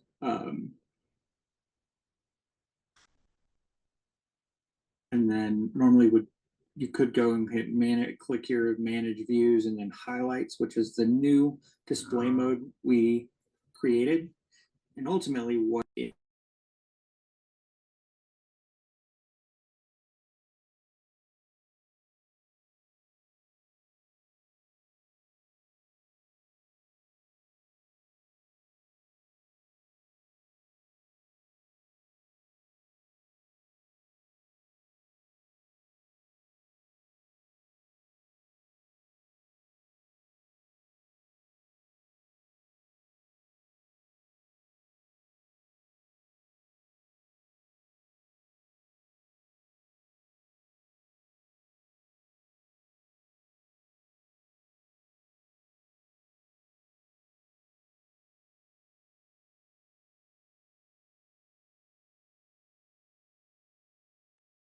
Seems like we might have lost the audio there, Don, on the presentation. Oh, sorry. Under show, we're going to leave this as content. The type, we're going to switch this to repository item. Sort by, and leave this to default to change it to whatever. What we're focusing on is placing a block. So we'll hit create a block, leave it named more jazz. You can change this to display format and title later if you want, but we're going to leave it at 5 items, and we'll just hit save and edit. Now, if we were to leave it like this, we'll look down here and it's just going to start populating our example down here, which is 4 out of the 5 here have jazz applied to it. What we want to do is only show content in that list that have the jazz genre applied to it. So we'll go to filter criteria and go ahead and look for genre. Make sure you don't get the Delta one. You're focusing on genre, field genre. hit add and configure. We're going to select what kind of vocabulary. So this is a genre vocabulary, and we're going to keep it selected to autocomplete. This just makes it easier for when you're typing. And if you have a really long list of taxonomy terms, you're definitely not going to want a huge drop down. So autocomplete tends to work best. So we hit apply and continue. We just need to look to see if it has one of, and then you start typing jazz, and it should pop down. So you select the jazz one and hit apply. So now if we look down here, the 5th option is gone. So we are filtering now. So we'll hit save. We're going to come back to contextual filters. I'd like you to see what it looks like before we apply contextual filters. So next we're just going to go ahead and create the context. All right, so we're going to create context. Context really is there to control when to show the block. It's a separate logic from the view. So let's see if we can make this make sense. We're going to go ahead and go to structure context. And then we're going to add a new one. We'll label it more jazz content. We're going to add it to the display group. And as you see, as you start typing, it'll populate down. You can add a description if you want. It's not really essential, but it might help it if you do end up having a lot of context. Then we click save, and you notice that it didn't go anywhere. It just repopulated the page with conditions and reactions. So what we're going to do is add a condition so that it knows when to fire. So we're going to add a condition, and what we're going to look for is node. Now this is one of those menus that don't seem to behave the way you'd hope. Maybe it's just too long. I'm not sure why. So I tend to do Control F, node, and then we're looking for node has term with URI Islandora. So we'll click that. And then again, this is the term. So we're going to start typing in jazz. And it populates here. And now we're going to hit save.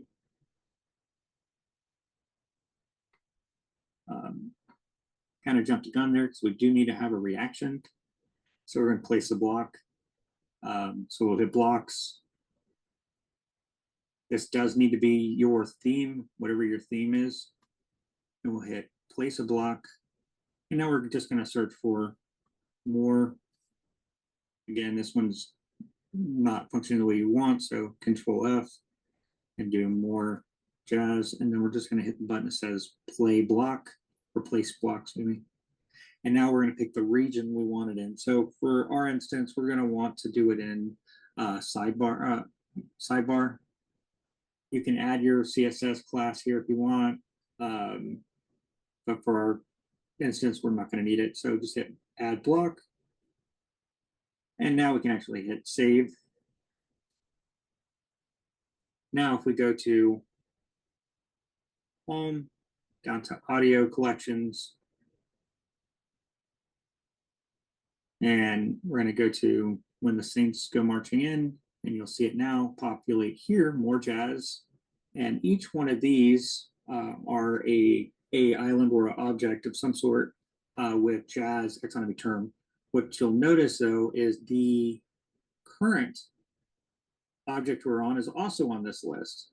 And we don't really want that. There's no real good need for that. I mean, so we're going to go back to views and add that contextual filter that we were talking about. So we'll go back here, look for more jazz,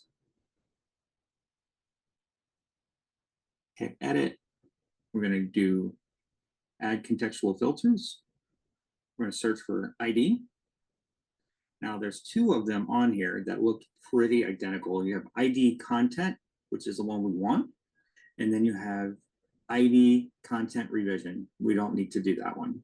Click add. I'm going to change this default value to content ID from URL. This way it gets the URL or the node ID or the alias. Now we want to exclude it. So we'll hit exclude here and hit apply. Let's scroll down and hit save. Now let's go back to that audio collection and see if it shows up now. So we'll just go ahead and click when the Saints go marching in, and you'll see that it's missing now. There's a few extra missing that got deleted during the making of this demo. Yeah, so there was one small correction that I caught during watching this with you guys, but I didn't catch while I was editing. But the when I referenced go back to view, and I actually meant go back to content type. So I'll show you real quick what I meant is after you created the display mode, you go manage displays. These are the display modes that'll pop up under for content. So when we set up display mode here, there's a bunch under content, and there's different reasons why one might show up and one don't, but one doesn't. So if I created a new one here and called it jazz whatever and hit the repository item and save, if we went back to that page, we would now see jazz as part of one of those managed displays.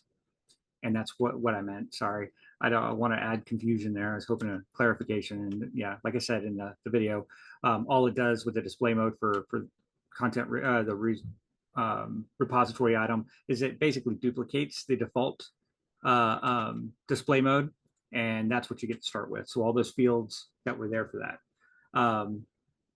So to finish out, key takeaways: display modes control kind of like what fields. That's not completely accurate. It's more or less content, but content's really overused terminology wise. But it's what you basically control those fields with, which ones to display. Context controls where and when the content is basically displayed. So where, like a block or content, the viewers, media appears, and then views themselves. Controls which content is shown is really an understatement. I'm not an expert in views because it is pretty large. Anyways, that was it for me. I don't want to take up everybody's time because I know I went way over, so sorry about that.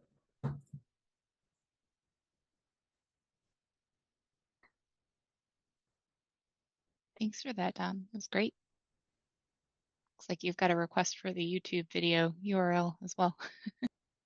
Yeah, I was gonna say there's it. Yeah, and a question in the chat forum. Okay. So do you guys want to? I'll go ahead and start mine then. If you want.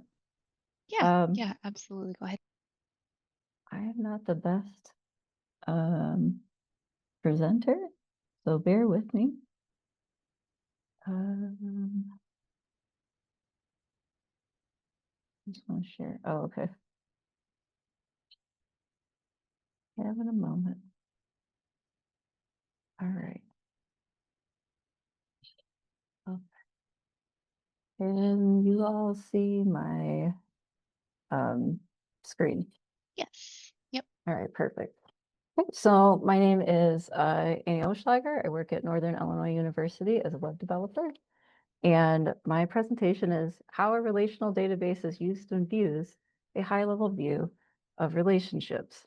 So the first is, what is a relational database? Now, I looked up, from Google, a couple of different definitions, and I felt like Google Cloud met definition kind of jive the most with what I'm presenting. So I'll go ahead and read from Google Cloud.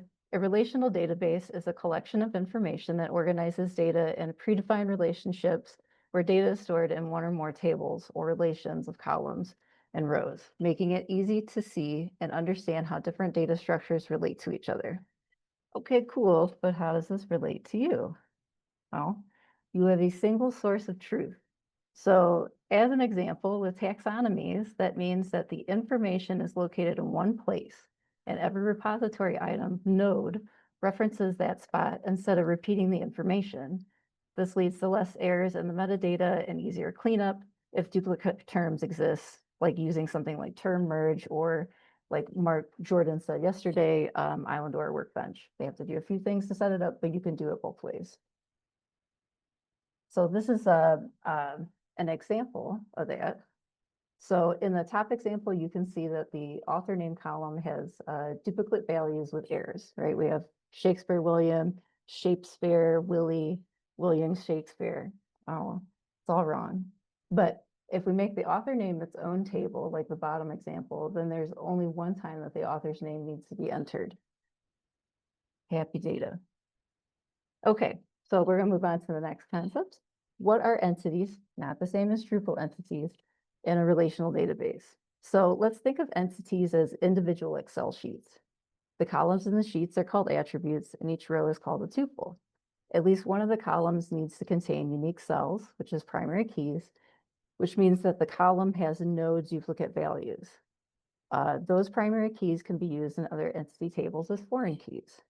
Many times IDs will be used in the name of the primary key, and it often consists of an integer that increases in value as a row is created, because that's an easy way to make things unique. All right, so here's an example again here. On the left, we have the entities book, genre, and author. The first column contains the attributes for each table, and the second column identifies the attribute that is the primary or foreign keys for each table. On the right, the first row of each table has the attributes or column headers, whatever you're comfortable with, and the following rows shows the data. So we can kind of see where that is beneficial to have a relational database. Okay. So this illustrates a simplified example of what this looks like in Drupal. So to make this consistent and easier to understand, I'm using IDs with the first letter of the Drupal entity for the primary key. It consists of an integer that increases in value as each new row is created. We have a theme here. So NID is node ID, MID is media ID, FID is file ID, TID is taxonomy ID, et cetera, right? And at the top, what we're focusing on is a repository item, an audio media type, and a country vocabulary for the tables. Then in the middle, we have the columns which show both primary and foreign keys. The primary keys are on the first row, as well as fields with no relationships at all. And then on the bottom is an example of a repository items data and showing its rows. I didn't do one for the media or the taxonomy because I only had so much room on this page. So now we'll move on to this is a entity relationship diagram for some of the entities we use in Drupal. Not all of them, because there isn't enough space, and this module is honestly a resource hog. So an ER diagram helps illustrate how our data is structured and how each structure is related to each other. So you'll notice like there's some brackets that appear on the arrows, and that represents the cardinality. I know it's a little hard to see, and I was supposed to blow this up, and that didn't happen in time. So some of them have like 0 to 1, some of them have 0 to many. You can have many to many, but essentially, for this example, each repository item can only have one Islandora model, but it can have multiple genres. Okay.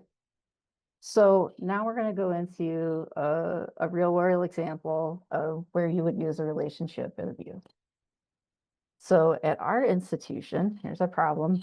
We use the Getty thesaurus of geographic names for the country vocabulary, but we wanted the term to be displayed in English.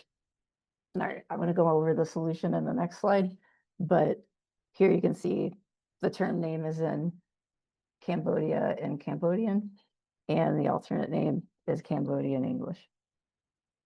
So what we want to do here is we use the relationship with the country vocabulary. You can see that on the right. After establishing that, then we use the view to access the alternative name field for the display. So that's on the left. And then after putting that in the field, then you can see that it's displayed in the view. Okay. So the next one we have for media. So the problem is we migrated some JP2 files that ended up having issues displaying with Cantaloupe because the depth was set to 16 bits instead of 8 bits because legacy media is fun.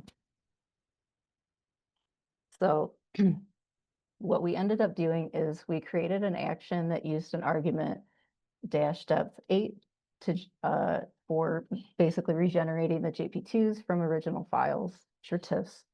And we made a view that would use that action to replace all the JP2 files that were either pages or images.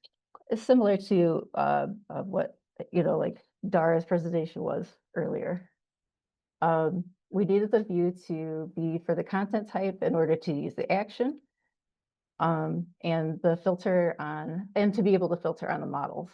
We need a relationship for media of to filter on the MIME type. So you see that on the upper right. And then onto the left, to be able to filter on the MIME type, image JP2s, and media use service file to only get the JP2 files. And so you see that the MIME type says image JPEG, just ignore that and pretend they're JP2s. I didn't have sample data of that. So in real life, we ended up doing this as a bash script, but I first tested it out, the capability in a view similar to this. So, all right, and then our last one here, repository item relationship. So you can have relationships between repository items, right? That's what member of is. So the problem, and I'm going to borrow this from a question posted in Slack, about being able to filter on the title of the parent item. So without having the relationship member of, the only filter that's available to the parent repository item was on the parent's node ID, which essentially is the member of fields. You'd have to know what the parent ID is and then type that in, but we want to do it by title. Okay, so how you would do that is after creating a member of relationship, that you see on the right, and requiring that relationship in the title filter criteria, which is in the bottom left here, is to make sure that it knows that it's for the parent node and not the child. Then the expose filter could be used on the title of the parent, which you see on the middle right. Also, if you want the parent title to be viewed, you have to do that same relationship, but with the field member of content title in the fields. So that is it. I cruised through that. So if you have any questions, there's my email. I'm Annie Oelschlager on Slack. It's much easier to find me on Slack. And that's all I have.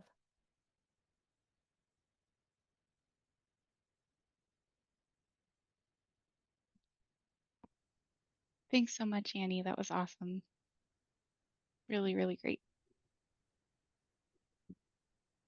And I'll say also, if you have any questions after this and want to ping me, there's no stupid questions. Like I would love for people to understand this and be able to get data out that they want, and have agency over their repositories. Thanks so much, Annie. Rosie, you're up next if you're ready to share your screen and take us into aggregation.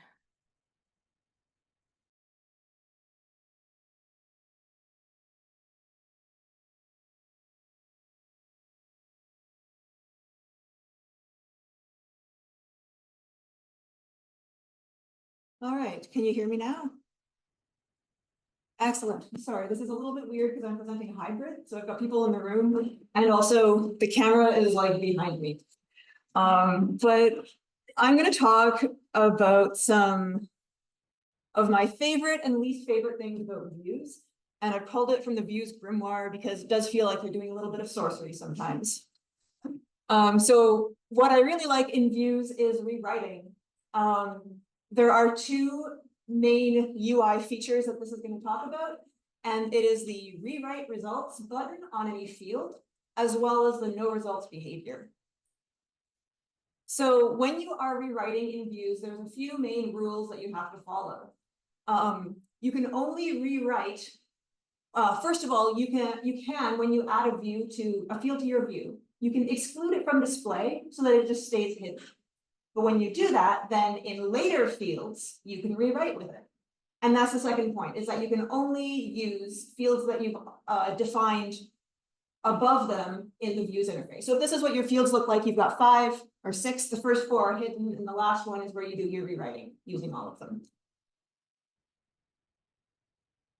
So a basic example of rewriting is like, say we want to display the node title, but we also have a field for start date and end date, and we want to display those as well, following like with the title, a comma, start date, dash, end date. So what we would do is add the start date and end date fields, excluding them from display, making sure that they're before the title, and then in the title, or if you want to make a custom text field, you can do that too. But you can do some rewrite the output of this field. And then you go under the view, the replacement patterns. Those show you in twig syntax the things that you can rewrite from. So they look kind of like this. Just above here is where it asks me to put in what rewriting pattern I want to use. And so if you scroll down a little bit and open up the replacement patterns, then this shows me that I've got title, field model, and end date, start date, PID, a custom text field, and some other things that are contextual filters. So what I would write is, and I embiggened it there for people to see, the title, a comma, a space, the field code that I want, space, dash, space, the field code. And those spaces are important because they do get printed out exactly as you type them in there. So this is what it looks like in the end. We've done this on our PEI legislative documents online website. And this is one of the views where we use rewriting. So there's another thing that you can use that's built into views that's kind of like rewriting, but it's not nearly as powerful. And it is called inline fields. So it is located in the top left of the view under the format section, under settings when you're showing fields. And with this, you could do something like have 3 fields in a row with dashes between them, or like title, colon, subtitle. That'll work pretty well. It's good because if it doesn't have a segment, it won't show a dangling separator. However, the problem is you can only choose one separator. So we wouldn't be able to do title, comma, start date, dash, end date. Very nitty gritty details, but if you are very particular about your views, then try rewriting. So another thing with rewriting is the no result behavior, and that kicks in whenever a field is empty, so not defined for that object, and you can make it say whatever you want. So one example is just to have it say some default text. So for example, like a rights field might say no rights information available. And so to do that in the no results behaviors segment, you just put what you want to say in the no results text. But you can also use replacement patterns here. So a slightly more complicated one would be to add a relationship to the parent of that object, and then add the parent's rights statement. So if you are a page, then it would show the book's rights statement. And that's what we see right here. Here's a recipe for it. I won't read this out, but that tells you what to do to get the parent's rights statement. And you can also, if you want to say title and then the date in parentheses, that's a separate way of, you probably want to do this in 2 stages, because if you do it all at once and your date field happens to be empty for some items, then you're going to see the empty parentheses. So to fix that, we do nesting of rewriting. So in the date field, we rewrite it so that it has a space and then parentheses and then field date. And then under no results behavior, make sure that rewriting is not enabled. Then in the title field, you can put title and field date, and it'll use the rewritten field date if it's populated.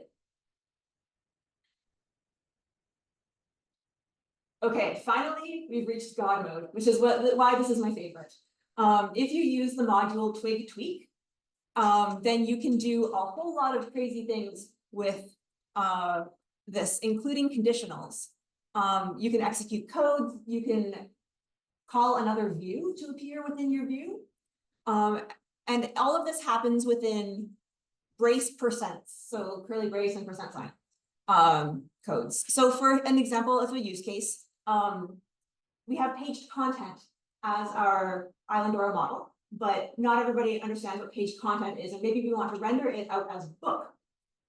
So I could use rewrite results with the twig tweak module enabled, and then say brace percent if model equals to page content and brace percent book, brace percent else field model, brace percent end if.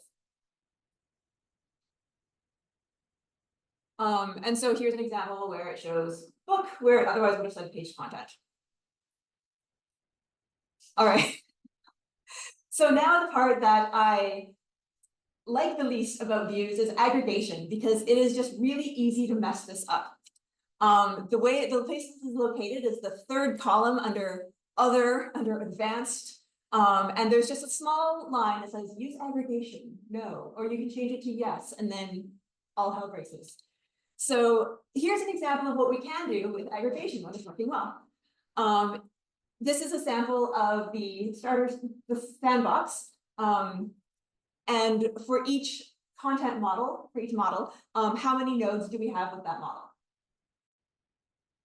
So the walkthrough, I won't spend too much time on this because I'm probably over time already.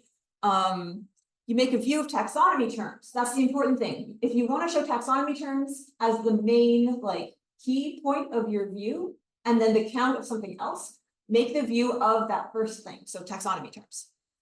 The UI shows your preview. Adding a relationship is the important thing for this.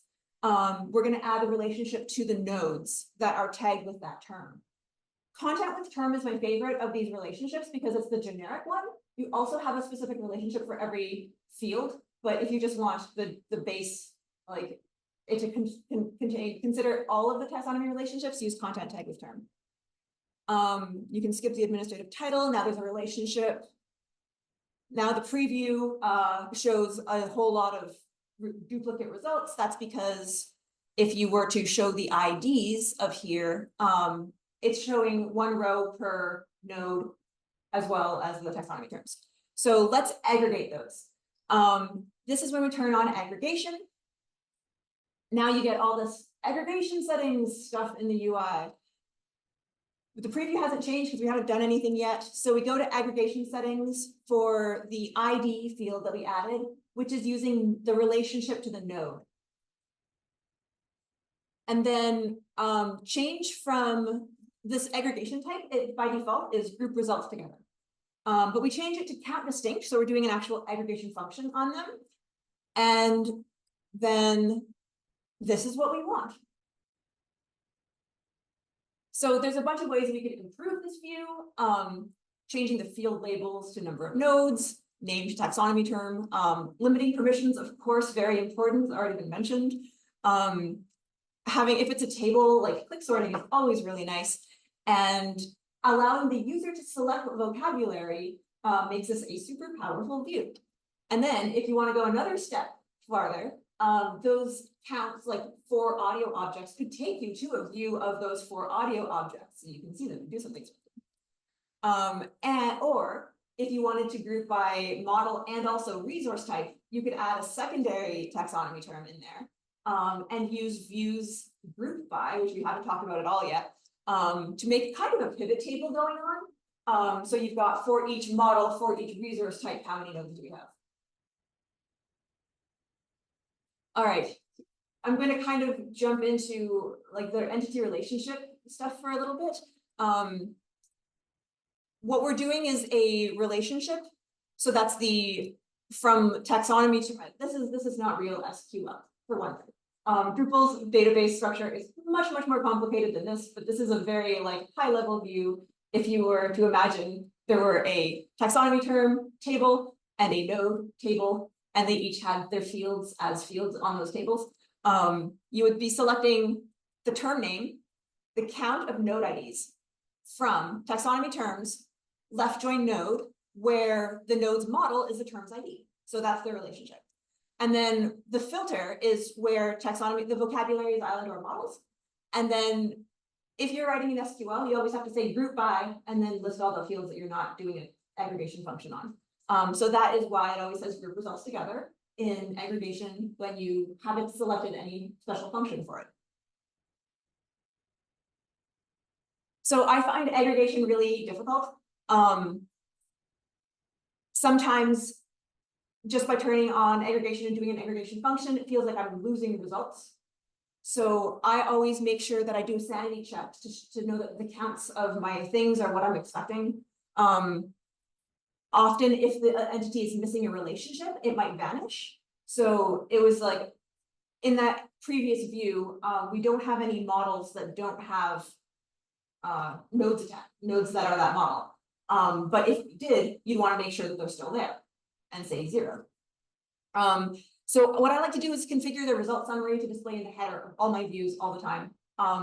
That's just my favorite tip, because I like to know how many things I'm seeing, if it's like 6,139 or that -3. Like you can notice those things, it becomes observable. All right. If there are questions, I am Rosie Faive. Slack is probably the easiest way to reach me, and there's my email.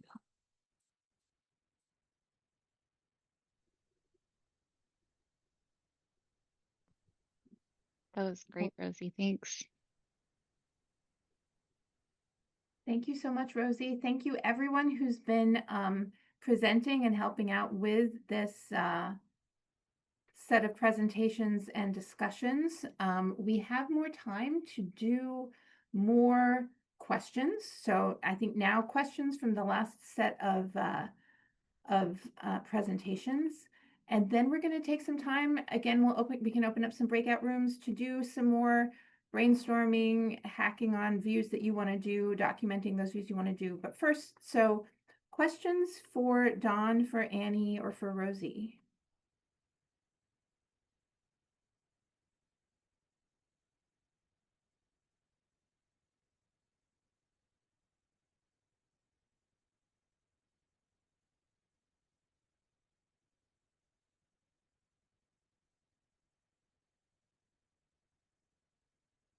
Everyone's just so blown away. There's no questions.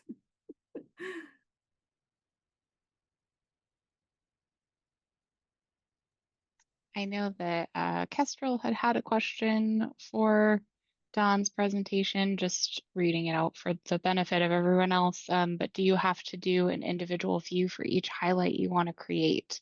So one for jazz and a separate one for classical, etc. And then Don left a comment there. Yeah, go ahead. Yeah,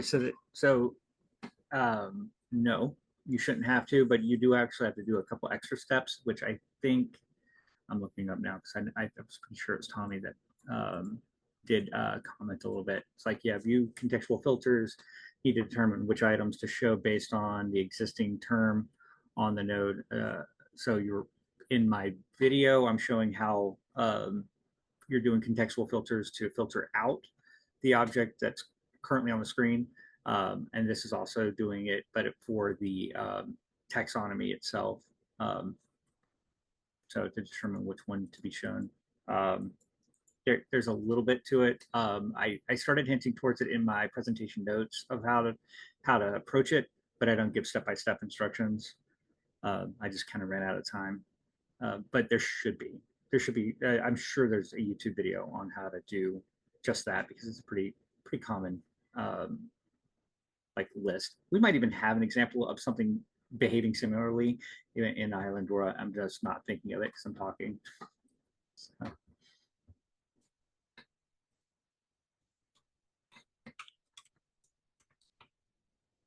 Thanks, Don. Anybody else? Any other questions?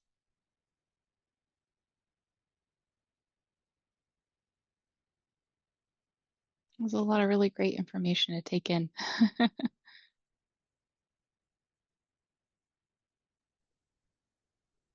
Well, I know we've also, got an earlier start today and folks have a lot going on, but I mean, one of the reasons we sort of set this up this way to give folks a chance to think about,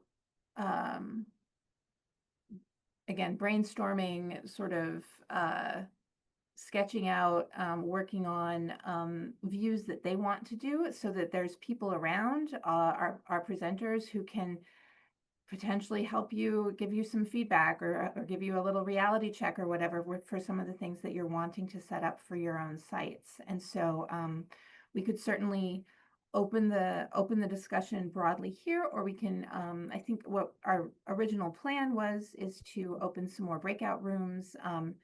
And so I can certainly open a couple of breakout rooms and let folks do that. Yeah, I think that's our plan for sort of encouraging kind of some cooperative development and yeah, troubleshooting.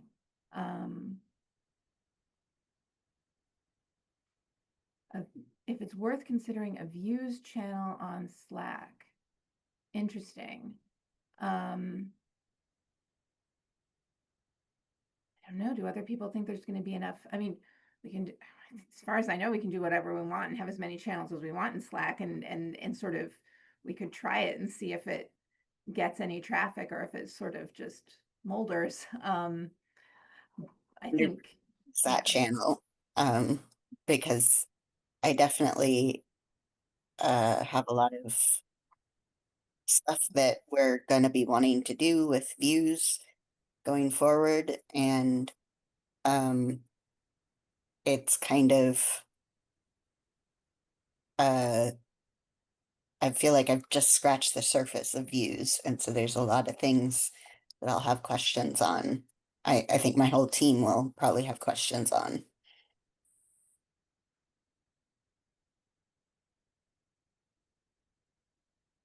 I just went ahead and created it.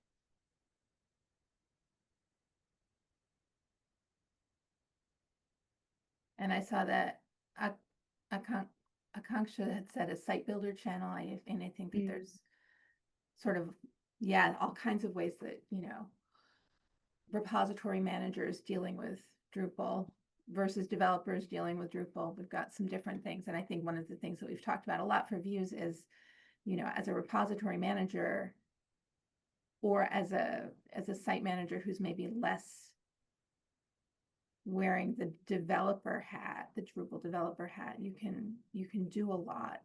You can also break a lot, so you have to be careful, but you can really do a lot with views. That's why we have, so we can break the test site instead of public site. Exactly. Well, if anyone is interested, I did just pop the link to that channel in there. I see a few people have already joined it, which is great. So, and we can make sure to put some of this information from this presentation and other links and resources in there as well. There are a number of other YouTube videos on the Islandora Slack channel that talk about views and kind of give a number of different overviews of how to do some very basic things, how to do some more advanced things. And eventually these will also get added to that, and we'll have another set of resources there.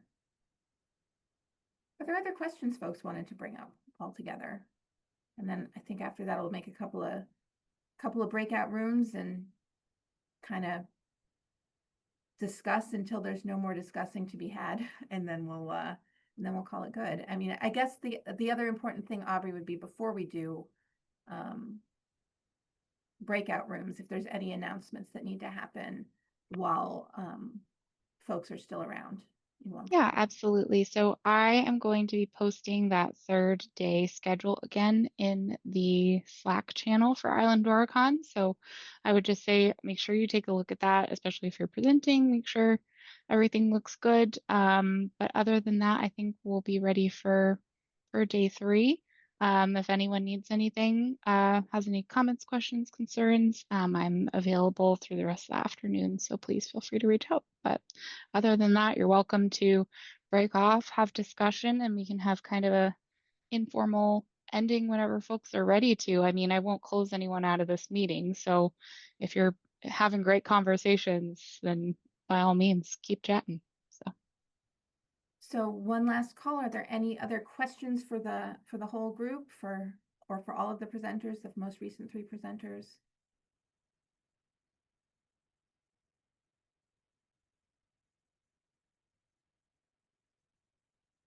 If not, I'm going to open the same 3 breakout rooms we had before. Not quite sure if Zoom's going to try and put you back in where you were before, but I think that you should have the power to be there or not as you want to. Again, I want to really thank everyone. I want to thank Dara and Derek and Don and Annie and Rosie for all of their contributions and all of their work here and for agreeing to try this out. This is kind of a format that's sort of like the open meeting work, but kind of not. Yeah, and all of you for trying this out as well. So thank you for being here. I'm going to open the breakout room.